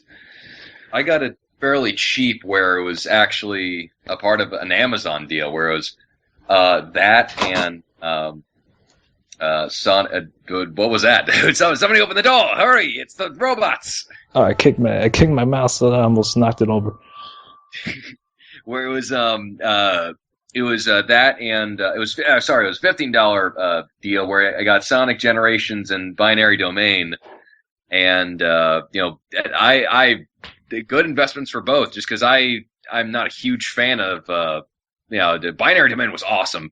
But I didn't think I would like Sonic Generations as much as I did, because Sega and the Sonic team, they really came through and made this a very interesting game. Although I will say I enjoyed playing more as classic Sonic because he shuts the hell up and just plays the damn game, and he doesn't like way past cool chili dogs. All right, like watch out for Eggman. Julie White reprising his role in that Sonic Generations. No, but strangely he reprised it as Steve Urkel in this game. I'm not sure why. It's he doesn't have any place in here, and then he's like shows up like, "Hey, did I do that? Did I get those rings?" Oh, Jaleel. Oh wow, I gotta play that. That reminds me of that episode of Family Matters when they had that moment when he was playing the game and they put Steve Urkel into like a fighting game. Yes, gosh, was that? Did they actually get the rights to like put Steve Urkel in Mortal Kombat? I have vague memories on it, but it was like I think it was some sort of just made up game in the TV show where I don't know if someone was having a dream or something, but they just put in Steve Urkel in a fighting game pretty much in an episode of Family Matters. Oh gosh, I would God, what was that? I want to remember that episode, but it was like that. I remember that one sort of vaguely, as like Bruce, Steve Urkel and Lieutenant Tad Winslow, where they both like got the DNA abilities of Bruce Lee for some reason. I don't even remember what the science behind that was. It was like, oh, it's just Bruce juice. It'll make you into Bruce Lee. And then they just like it was like 7 minutes of them just like beating up bad guys, and it was awesome. I don't even know why it was so cool. Yeah, I do remember that. I think that was some sort of either Steve Urkel or Stefan creation. Who Yeah, knows? it was like him and his science. I'm really surprised that the U.S. government didn't come down and try to assassinate him for putting the lives of everyone in danger for so many times so often. Yeah, very, very shocking that it did not occur. I was trying to actually look that scene up if it was even available, but I couldn't find it, unfortunately. If anyone could post a link of that, that'd definitely make my day. Because I do recall just he was playing a game with him in it, and it was just him throwing cheese as one of his Have some specials. Yeah, cheese. have some cheese. Oh my, I love that, and just the ludicrousness of that show. It was like, okay, we gotta. Steve made himself a clone who's kind of the ultra suave guy, and we'll call him Stefan. Sure, why not? We'll accept that.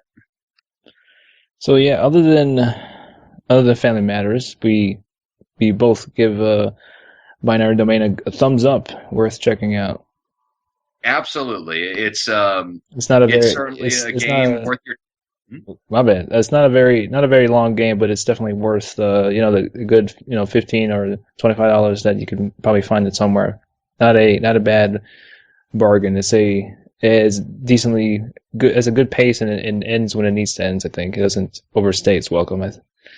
No, it's definitely one of those games where it creates an interesting universe where you could definitely go back and tell some more stories, but it ends in a way where it's like, okay, this is a good satisfying ending right here. It's kind of similar to Ninja Theory with Enslaved, where it ends on this note where there's a sense of finality to it all, even though it can continue. So it's just a very good game, very well made game that flew under the radar and deserves the attention that it so rightfully needs.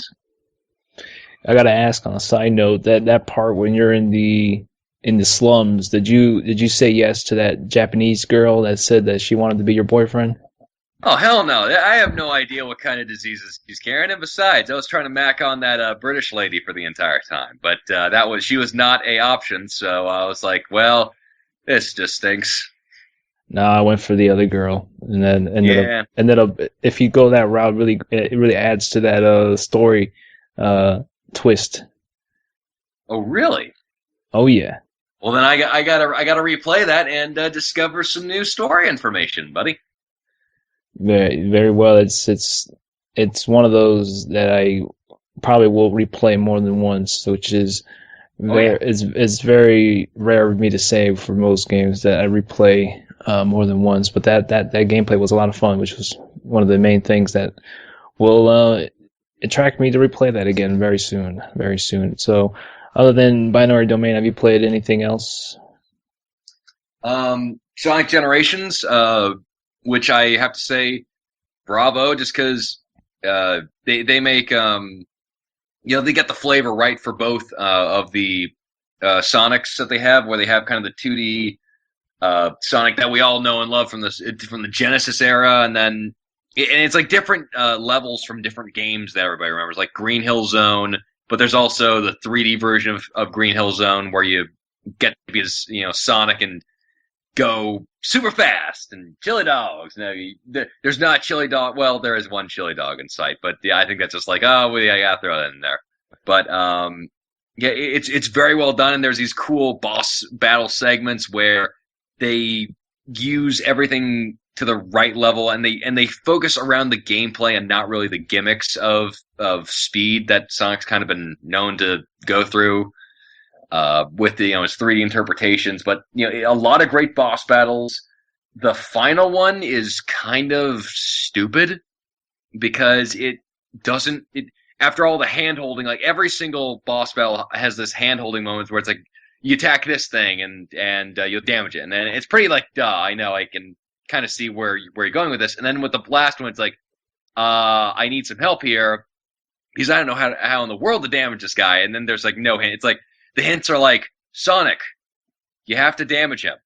Like yeah, I suspected that much, but I didn't think it would be that vague. And all the while you're doing it's all the Sonic's cute animal friend creatures like Knuckles and Amy and all the I don't know, gummy bears in the background. They're just all like saying like, "Oh, you can do it, Sonic. Take him down." It's like, shut the hell up! I'm trying to do this. Why can't I enjoy this without you? I want to turn down the volume because of this. And yeah, it's one of those games where they definitely got the right flavor for Sonic. And if more Sonic 3D games are like the one that they just had, then I'd be probably interested in buying into the franchise again. Hmm. I'll have to give that a shot one day. I do. I did like my Sonic back in the day with Sonic and Knuckles, and regardless of what people might say, Sonic Racing. Good. I like the soundtrack of that. So you're that guy, huh? Oh yeah. So Whereas you were the one guy who purchased it, like I like this game, and everyone was like, okay, we'll make Sonic games from now on. I'm a proud owner of it. I have the CD-ROM in my possession. I can't run it, but I have it in my possession. I'm waiting for it to go up on Good Old Games. Requesting that. Good Old Games, get on it. Get on it. Yeah, absolutely. Yeah,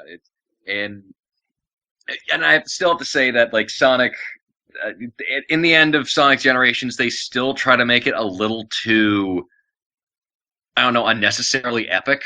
Where they have this boss battle across space and time, and it kind of looks like one of the rejected designs for Final Fantasy game, and it's not bad, but it's like okay, you still are kind of having trouble nailing down the flavor of this game because like okay, with the original Sonic, it's like okay, it's kind of cute and cuddly worlds and having fun and stomping on heads, and then like with these later games like hard rock and giant Leviathan lizards, having space stations plummet down to Earth. It's like, what the hell is this? You need to find the right balance, son. You almost got it.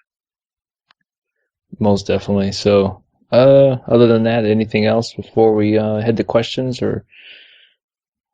I think that's it. Yeah, sounds good.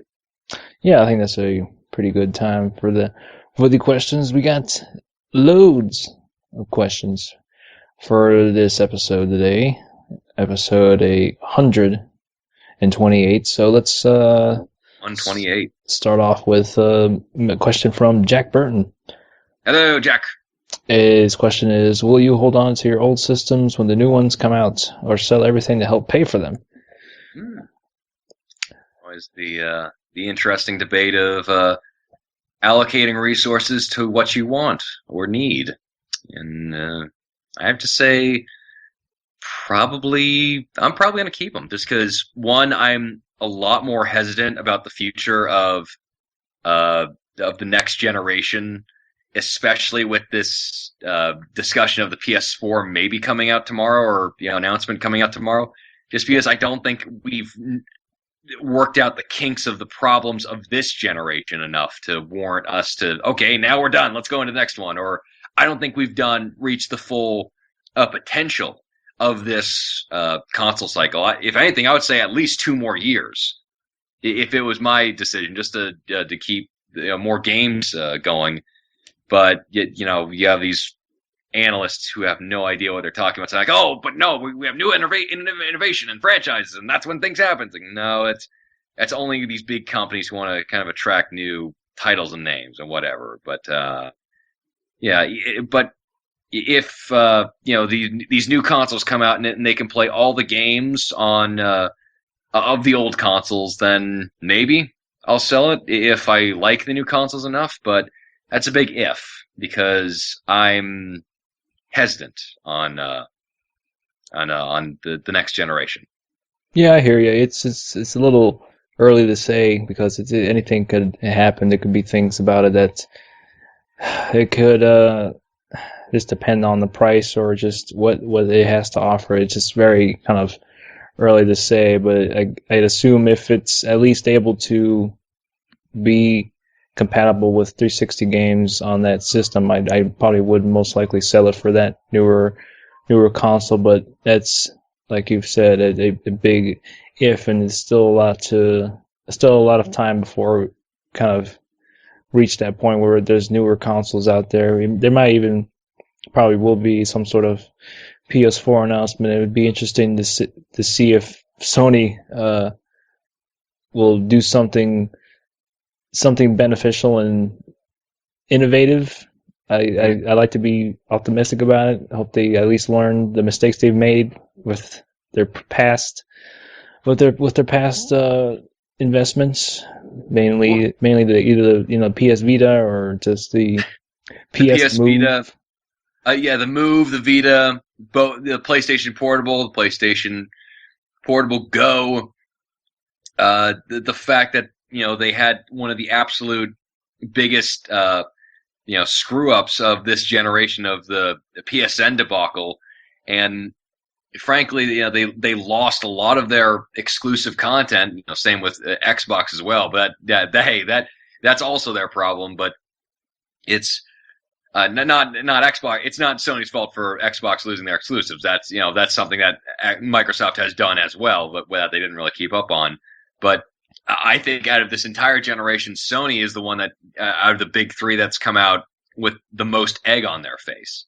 Now they've done a lot of good things, and things I wish Microsoft would do, including make it actually incentivize gold members and not just offer a service and say, okay, here's a service and that's it. There's no incentivized reason to get it. Not like, okay, if you sign up now, you get 2 free games from the Xbox Live Arcade or a new a game on like Xbox Live on Demand, or for you stay with every year. Every year that you stay with us, we give you kind of a token to purchase a new. You can go on and buy like games on demand. Like PlayStation, the PlayStation Plus network system, they've done that. Like, that's outstanding. Good on them for actually incentivizing people to come back. Right. But I still think Sony that's the out of the big three.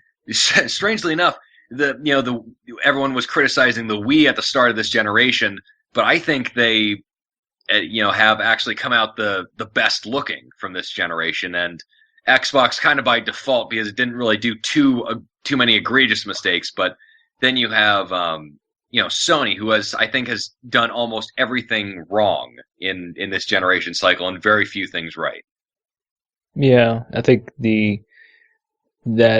is one aspect with their online service, whether you're going to go up for the PSN Plus or compared to the Gold, which, to be honest, I there really isn't much to Gold that makes me want to keep a membership going for it. The only reason I ever get gold is only for kind of a limited time. If you and Yeah. I were ever going to play anything online cooperatively, like we did with the Splinter Cell Conviction or Red Dead Redemption online Oh yeah. stuff, and that's kind of the only time I ever did it. I don't care about anything on there besides either Netflix or just even that. I could watch stuff on Netflix on my laptop to plug it into the TV, but this just really isn't Yeah. anything much on there that is incentivized No. uh,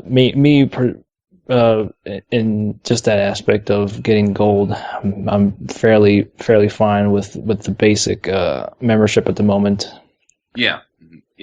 It there isn't a lot of there isn't a lot of reason to sign up for gold if you're not into like a lot of the online multiplayer stuff, or there aren't like a lot of incentivized reasons for getting games on there either. You can get a silver membership and still download arcade games and what have you, but like for gold, it doesn't really open up anything new to you. The only thing that I can really think of is like Netflix and Internet Explorer. Internet Explorer, they think that's still a thing, and why would it's a service I already pay for Netflix, so why is it that I can only access it when I'm a gold member? And then, which is also my favorite Austin Powers villain, and it's so weird that Microsoft is facing this competition and they aren't doing anything to better themselves in terms of like, okay, we need to step up our game. I don't know, maybe I just feel like coasting is good enough. Yeah, even then, I think the Xbox is still it still does fairly well. Even it doesn't even have a lot of exclusives. It still does well, and that just kind of goes into a question that if question goes into question, does exclusives kind of really matter in the end? I guess sometimes it does because it will attract uh, customers to that hardware system to play that game only. But most of the big games that people talk about are the ones that are mainly multi-platform. So it will have to come down to just kind of business policies and just the way they handle their online stuff to make it really go over the top. Yeah, they need to do better. I think this is. I think even more than last generation, where a lot of the business practices that aren't really working anymore, and the relationship of publishers and these incredibly stupid ways of trying to get money back, or make more money from these studios has kind of pulled the veil down, and we've finally realized what we're seeing for the first time. Where it's like, okay, a lot of these companies are incompetent and run by people who don't really understand why people will buy the games, or even better, like why people even have loyalty in the first place. Because if you abuse the loyalty so much, it's people are not going to stand for this. And that was kind of the thing with Resident Evil 6, where they didn't even get enough people to cover the cost of that game, and that they have to go back, or the fact that Capcom, for one of their fighting games, they had content locked on the disc and people didn't buy it, and not people complained about it enough, and people also didn't threaten not to buy it until it got changed, and they changed it where they said like, okay, well fine, and it's just these practices which we're dragging them kicking and screaming out of that, they are trying to get in, they're still trying to cling on to, and publishers are trying to finding a harder way, or struggling to find a relevancy in this new generation. And I think they're going about the entirely wrong way, and they're giving more ammunition to the people who say, okay, publishers are intrusive and we don't need them because they'll screw us over. So yeah. Yeah. So thank you for the question, Jack. Hey Jack. Got another one here by Steve Rome. Hello, Steve Rome. Do you guys think that the game game companies will allow us to transfer some of the digital download contents, such as arcade titles on Xbox Live and PSN, to the new generation of consoles. I assume that they should be. I don't know. It's just, it goes into question because sometimes with even with servers don't stay up too long after the game's release, either because the year after there's another game of it, mostly with like sports games or things like that, where they take off that server for that last year's game for in order to get people to buy the new one. And it, the thing with, whether it be DLC or arcade titles, I think that I think it'd be beneficial for both, either the big three to be able to transfer over onto the next gen to play those still, regardless. Just it will increase the capacity of all the storage. They get to store all that stuff, but people who haven't probably played those games DLC will most likely still probably play those DLCs and purchase them from the games from the past generation. So I think it'll still be a win-win for them if they keep all that stuff there and have it be transferable onto the next gen. I think they'll be able to do that with the gamer tags and stuff like that. Transfer that stuff over, other purchase history, and yeah, that'll be interesting to see. I'm partially agreeing with you. I think they will let people transfer over their data and the games that they purchased on the PlayStation Network or on the Xbox 360 Arcade or the Nintendo Wii version of the network or the arcade. And we've seen that with Wii U, where where you can still re-download the games, but with I have a sneaking suspicion that Sony and Microsoft will try to incorporate some sort of system where you have to pay for to easily download maybe something like to a cloud network or what have you. Just to think, I don't. I hope they can learn from their lesson, but I just have this sneaking suspicion that they'll try to force their customers to pay a little bit extra to transfer over the content. Yeah, so Yeah, I could easily see that happening. So, you're not probably not too far off from that, but I just hope that that's not the case because if it's something that as simple as or an arcade game that you purchased and downloaded, but you probably haven't played it, and then the new system comes out, you get that, and you have to pay some sort of fee again just to download it, or it just doesn't seem right. But then again, have seen many instances of these publishers and companies always saying that they need the cash and they gotta do some things in order to make cash, and there we see advertisements all over the place for on the dashboard, which just doesn't it's not really ringing truth to what they're saying. So it's always nickel and diming you. I just hope that's not the case. It just seems too much. Yeah, it's strange that they're taking away services like Facebook and iHeartRadio and Twitter that was on actually the dashboard, and them quoting that as like that's the reason that the prices are going up so that we can give you more content. And then they take that away and say like, oh, we're not changing it back at all, and we're adding more advertisements and we're passing none of that savings on to you. Well, thank you. I rarely used it, but I'm still upset that you took it away. Yeah. It's so stupid, and I sincerely hope that Microsoft discontinues that train of thought. And I have to, I don't know, just because I never expected when we're going from the Xbox and PS2 into the 360 and the PS4, I never expect these business plans to happen and kind of what was popular and what didn't take off and what did take off. Like I had no idea that achievements would be as popular as they were. And who knows what the next generation will bring. Hopefully it'll be more good than bad. Hopefully. Are you still one of the probably few or many that care about the achievements to transfer over? I'm sorry? Are you one that cares about your achievements or gamer score to transfer over to the next gen in some way, shape, or form?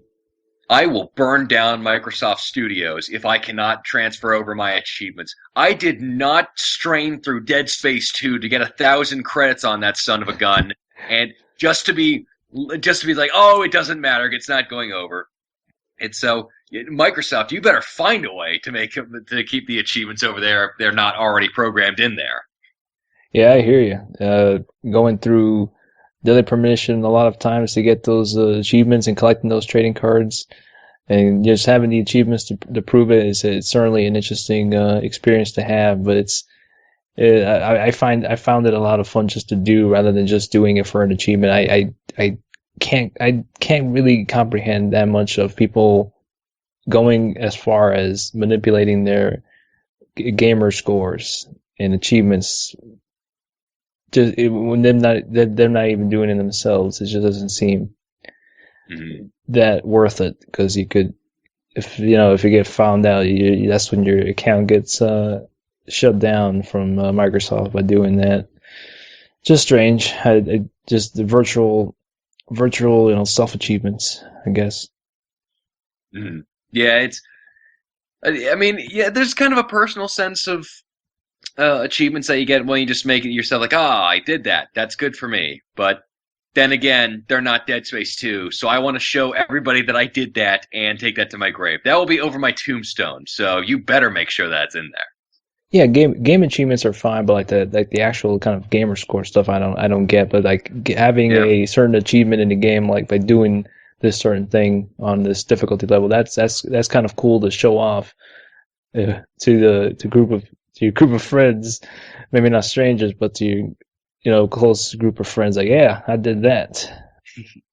It it yeah, and I think a gamer score in particular is just like done to say, oh, I got these many. Well, then I got to play more games to get that high up score, and then yeah, and then it it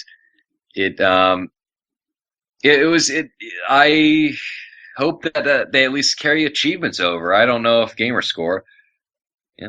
Yeah, achievements are fine. I find that sometimes they take me out of the game. Sometimes I end up just disabling the notifications on that. Just the littlest things will just give you an achievement. Like, okay, I just went through this. I went through this very heavy dramatic moment in The Walking Dead, and I was just to get this achievement popping up after an episode. I was like, oh, that took me out of it a little. Yeah, or like when they use really dark humor for the gamer score, it's like I don't know, like just for an example, like you have this dog for like 2 episodes, and then like it turns out like at the end of the episode you're eating the dog, and then it's like, guess who's coming to dinner? It's like, oh, you son of a bitch. Oh yeah, yeah, yeah. I get, yeah, those those are just so take me out of the moment. Yeah, it. Oh my gosh, just how wonderful! Just when you think you have that moment of just like, oh my gosh, this is moving my humanity, and then it's like, dun, dun, dun, dun, oh damn it, they got it. It doesn't completely ruin the experience, but it's better than it would be better if you just kind of enjoyed that and then like was told after all the games, like, now that your soul is completely broken, here's the achievements that you earn. Right, exactly. So, thank you for the question there, Steve Rome. Hmm. Move on to the next one here from Herman, and his question is survival horror dying? There seems to be less survival horror games every year. Um, I think we answer this one pretty frequently, or we answer this one fairly recently, where we talked about survival horror and why it's kind of petered off. It's certainly that it's certainly a genre that's not that it's not heavily put into games. A lot of it is just having elements of that, but more focused on the action than the just a traditional uh, survival horror. But then again, there are always other alternatives to whether they be AAA titles that do provide that every once in a while. But there are definitely a lot of very well done survival horror games in the indie market, especially. Mm-hmm. So that I wouldn't say they're initially dying. It's just there are very few of them that are done well, that are not heavily made to be accessible to a wider audience and have it be more action oriented. So there are definitely games out there that are very traditional survival horror games, and they're even ones that you can go back into the vault and play older games like Penumbra. Those are, while they don't incredibly hold up in terms of the presentation, like the graphics and things of that nature. But if you could look beyond that, they're really fantastic survival horror games. Mm-hmm. It's but fortunately, as you said, there are kind of alternatives, especially in the indie market, where you have Amnesia, Slender, and one of the games that I've been interested in playing but haven't done so yet is Lone Survivor, which is kind of Silent Hillish because of all the kind of really weird creatures that you have. Mm. Or if you there's also a bunch of older games that you could play like Silent Hill 2 or the original Resident Evils if you want to feel that kind of tension of not having enough ammunition to take down an enemy. Or one of the really weird games that I kind of remember playing was The Suffering, which was you played this a prison inmate sent to death row and like there's kind of this invasion of horror-filled monsters, and you and these other convicts are trying to survive, and the creature design was absolutely terrifying. And I just happen to remember this one moment in a review, not even in the game, but there was a review of the game where I think it was The Suffering 2, where you could actually turn into a monster. And there was this one point where you and a bunch of other convicts were surrounding you, and this guy just turned into a monster right in front of you and started killing his own men. It's like, wow, that must have been an absolutely terrifying endeavor to have. Like, you're talking to to the guy who you assumed is like, oh, this is a good, upstanding guy. Oh, wait a minute, no, I'm going to be dead very soon. As sounds very interesting. I gotta look into that one. I actually, it's been on my radar fairly recently, so that's certainly something that I'd be up for in a survival horror game. I don't know how long I'll stick with it, because I usually don't finish most survival horror games because I just can't handle them sometimes. So it's survival horror is kind of a niche crowd because you can't really pump a lot of it. The more money you seem to pump into it, the less scary it tends to be. And it doesn't really, it kind of like horror films, you got to kind of make it cheap almost to really get back the money, because it's not really a horror draw like action or comedy even, where you have to make it a little bit more cheaper and be a little bit more clever about how to use the horrifying aspect of the games. And I don't think kind of the big AAA guys want to do that anymore, because they want to spend all their money for big budgeted games that are going to get a lot of attention. But survival horror, I don't think it's dying. I just think it's transferring over to the indie sphere and getting a lot more attention there. Because if you recall, how often did you guys talk about Amnesia or Slender or any of these indie games that are horror genres that were actual horror games, and not just like Dead Space 3 or Resident Evil 6, where they just give you a monster that is just a very big scorpion. It's like, oh, it's terrifying, kill it. It's like, yeah, whatever. A lot of the indie stuff is fortunately getting a lot of good press these days from different websites now praising and reviewing indie games, like local newspapers would for indie movies. Yeah, yeah. It's just that's the way it's kind of the direction it's taking now. It's not certainly something that's going away. It's still pretty prevalent, mainly among the indie markets. There's definitely a lot of, like I said, alternatives to that.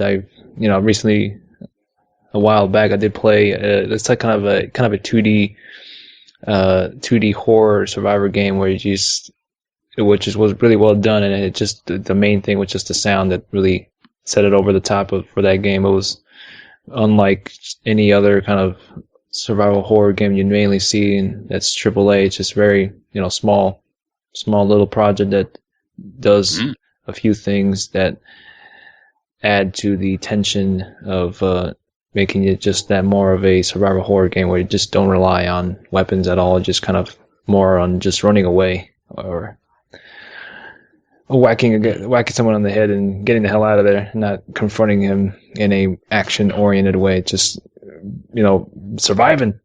That's a good scare. Good scares.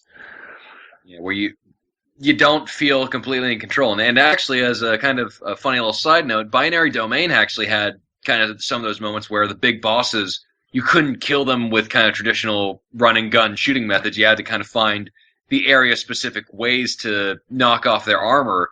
And that kind of invulnerability when you're running around and firing at them like, why won't this work? Why won't this work? And then you have to figure out like, oh, that's cool. That's awesome. That's why it is. Mm-hmm. So thank you for the question, Herman. And we move on to the final question of tonight's episode from Transmorpher. Yeah. Thank you very much, Transmorpher. Let's hey.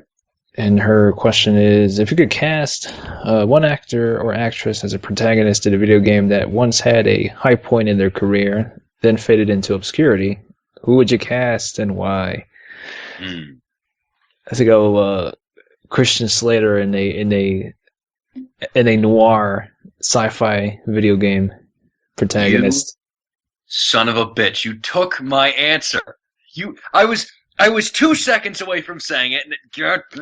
Okay, but yes, go ahead. Yes, Christian Slater. I don't know what the deal was with Christian Slater. Why he's fallen off so much. He's mainly doing these direct-to-DVD films. I think he's a pretty comfortable, not pretty competent actor. I think he just hasn't gotten those roles. I guess after what was it, True Romance? I very much enjoyed the TV show he had on NBC that got canceled. That had a lot of potential, but NBC is always about numbers, and they never really take a look at what they have before they let it go. And that was the case for many years for Chuck. It was always on hiatus, but it fortunately had enough of an audience to support it to have it just wrap up in a way that it didn't leave you hanging on that last episode because it got canceled.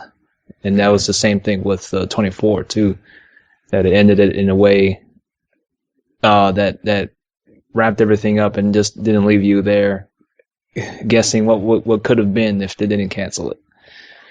Yeah, Christian Slater's a great one because I think he's a great actor. He's always entertained, and he's getting very close to the Jack Nicholson talking demeanor, where he's always happy to be there, but he just hasn't had his his big break like Chinatown or The Shining yet. Where it's too bad about that. But maybe I was thinking Christian Slater maybe as Tommy Vercetti in a Grand Theft Auto Vice City movie, just because I can see that haircut definitely working for him. Most definitely. No, go ahead. Oh, I just wanted to say that another actor who I was thinking about who kind of faded into obscurity, who I would like to see, Val Kilmer, maybe when he was a bit younger as Agent 47. Who knows? Yeah, Val Kilmer is also an interesting one that's faded into obscurity. I think the last movie I saw him in, which was a really good movie, I think, was the movie called Spartan. I thought that was really good. It was like a spy thriller with him, and he was kind of he. I think the movie started out with him training some guy for to kind of join this kind of this agency of I don't know what it was. If it was the CIA or something, but it pretty much a kind of a this political drama and kind of spy conspiracy type of film, and it was him just going beyond his duties and going to save. I think it was Kristen Bell that got kidnapped, and it was all tied into just politics and conspiracy and all this meshed into this kind of independent film that he was in, which is not a bad film at all. I thought it was pretty entertaining. It had a pretty good cast. It was him and what was it? What was the other actor's name? Cannot recall his name. But he's in the show. He's in the show Shameless. Oh, I know exactly who you're talking about. He was in Jurassic Park 3. I can't remember who he is. He was in the famously my favorite guilty pleasure film, Mystery Men. Oh, yeah, I know. He's that's a straight like that is one of those actors who consistently gets work. He's a good actor, but I can't for the life of me ever remember his name. I'm like, oh, I like that guy. He's like, I don't know, like a regular everyday sort of actor, and he always does fairly well. But it's like, okay, I can't ever remember who he is. Let me see here. Yeah, William H. Macy. There we go. Oh, William H. Yep. Mm-hmm. So yeah, Val Kilmer is he's one that has some interesting hit and misses. But that movie he did Spartan was pretty good. So I don't know. He's had some resurgence every now and then. He was in that recent Bad Lieutenant film with Nicolas Cage. Oh, okay. Well, then, yeah. Why not? Why if he's done his tour of duty with a Nicolas Cage film, then he certainly deserves to be brought back into the limelight. Bad Lieutenant with Nicolas Cage was awesome. I heard very interesting things about that film, and I think Nicolas Cage he's basically a video game character. In fact, I would probably say Nicolas Cage for a Saints Row film. Just like have him running around, smacking people in the face with a purple dildo, just going, I'm a vampire, and you fit right in. He played himself like Burt Reynolds did in Saints Row 3rd. Perfect. That divine. I like that idea. Let's run with it. Let's sell it to the people in charge. Sell it to, what is it? Was it Koch Media that has Saints Row? Yeah, I maybe they'll hear our plea and they'll say like, we don't know what to do with the next Saints Row game. Oh, let's get Nicolas Cage in here. Yes. So other than that, the other question here from Transmorpher is, which video game character can look badass while eating a banana? Now, CH, this is a very tough question because I can never for the life of me ever think that anyone can look badass while eating a banana, because eating a banana it has very very huge amount of sexual innuendos. So, or just not even just sexual innuendos. I think it's just like eating a banana is almost regarded as comical just because it's just like such an odd looking fruit, and that and just everyone kind of assumes that bananas equal monkeys or apes. But I would probably have to say Donkey Kong, probably because that's right up his alley. Like he can look badass, and he beats up a lot of people just for his bananas, so that actually makes sense. But well, as we saw in Donkey Kong Country, when you go into that cave in the beginning, in the first level of Donkey Kong, he's very upset that everyone took his bananas. I have to say that needs to be an episode of Hoarders, because that man will not let go of a banana. It's like, listen, Donkey, you have a problem. You have this entire hoard of bananas. You're not going to eat them all. Like, I might. And he's like, no, Donkey Kong. No, you have all these bananas. that you are storing away from here. The smell has to be atrocious by now. Uh, it, but just like thinking of like regular, maybe human-esque characters who can eat a banana and still look badass. Um, yeah, I don't. I'd probably say one of the first one that I was thinking Kratos, but he wouldn't really be badass. He'd just be really angry because that's the only emotion he can really express. He's not as a badass as he's much as of just an angry emoticon brought to physical form, and he just like would probably just like turn into pudding by the time he was done. It's like I'm killing this. Yeah, that's a tough one. Maybe Probably. I probably. I mean, easy one probably be Snake. Well, very true. Snake seems like a guy like Naked Snake. He basically eats anything that Nutritious. crawls. I'm sorry. Nutritious. Tasty. I want some more. I, and there's also bananas in Snake Eater, where you have the ape versus snake versus monkey. I think mini game where it's like, oh, you can knock out all these crazy apes who are stealing bananas. It's like, that's. But yeah, Snake would look pretty cool. Badass eating a banana. I was thinking, have you ever seen like the Batman animated segment of him eating a hot dog in one bite and like ravenously eating it? There was actually one where somebody dressed up as Batman and reenacted that scene, and I was like, you know what? That's still pretty badass of him, just like trying to gulp it all down in one bite without any water or anything else. And then you have, I would probably say the Arkham City Batman, just like, I'm gonna eat this banana and then I'm gonna take down the Joker. Yeah, I think that's a good choice there. Plenty of options there.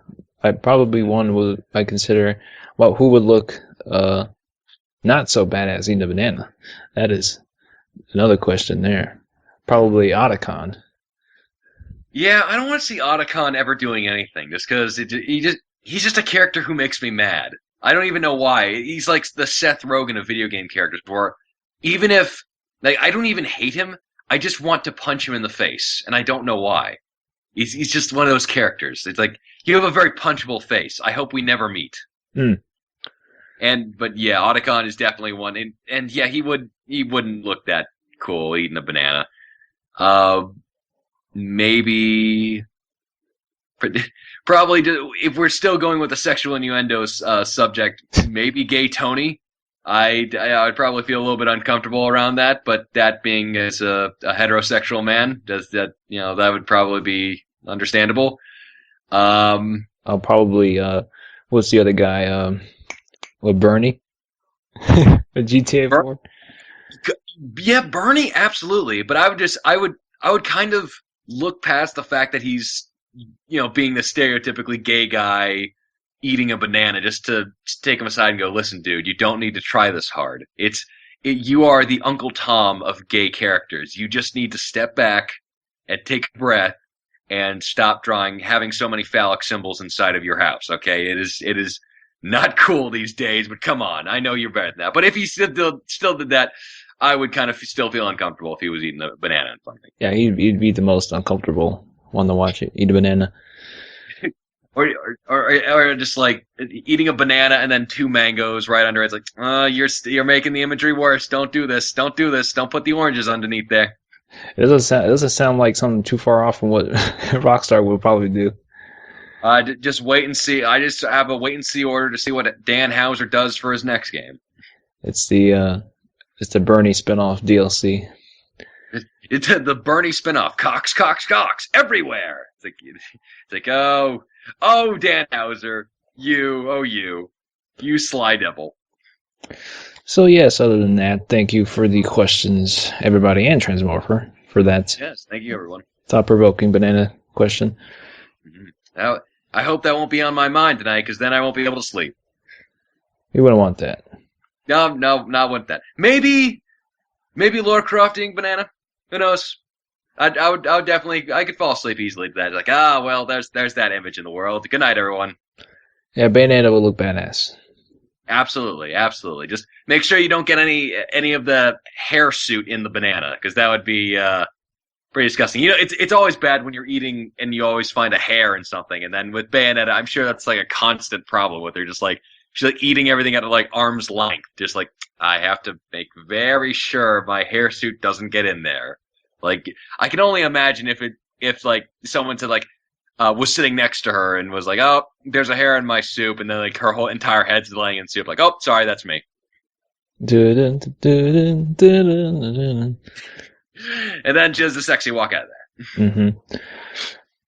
So that is the conclusion of this fine episode, ladies and gentlemen. Thank you for the questions once more. Check us out on the old Twitter at Spooner47 and at CH_Gorog. We're getting these Twitter handle names correct, along with the unlike me last week. Oh yeah, along with. Like, check us out at CH_bloody score dot Gorog dot splinter. Like CH, I don't think that's even close. Yeah, no, I think it's pretty close. It's tough. We got many multiple accounts online on the internet. I always end up having to reset my password for most of them because I forget. But there are definitely ways to try to go about that. But regardless, we'll continue on. And the spill.com is where you can find the group page so you can submit us questions, or just via Twitter, any other kind of outlet that we're available in. Don't hesitate to send us a question through there, and Google us. That's the main way to find it. That's the easier way. I mean, there's so many variety of sites you can go to that will have the name Bloody Thumbs on it. So it's a unique name that we should be owners of the copyright for, in case we have to get in any litigations with people using the name. Yeah, absolutely. And I think there's also a medical board who have started up a group interested in violence against thumbs that also goes underneath that group name. So just make sure you type in the right one, and check us out on iTunes, Twitter, Better Gaming Bureau. We also are on spill.com in the group page section, so check us out there. Those are the main highlights. The iTunes is one of which we would love to be on the top 10 video game podcast one day. We're aspiring for that. I think it all comes down to the amount of subscribers you get, and I think you could easily get on there if you have enough people to subscribe to the podcast feed. So let's do that.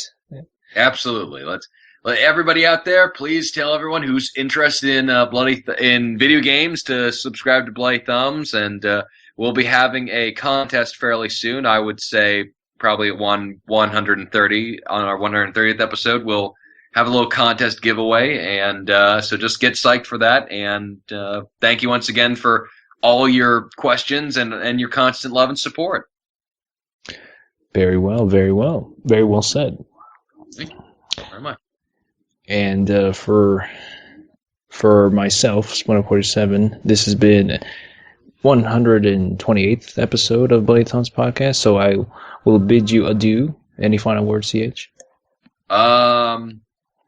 Merry Christmas to all, and to all a good night. And please play Binary Domain, because it's a damn good game.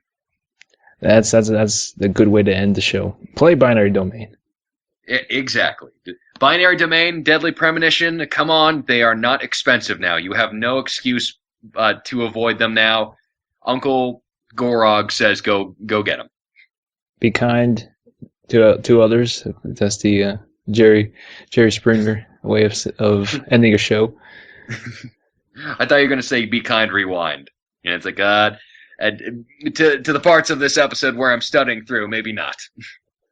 Probably not. So thank you all for listening. Have a wonderful night, evening, day, whatever you're listening to this. Wherever and whenever you want to hear us. I hope you are having a good time. So, goodbye, everybody.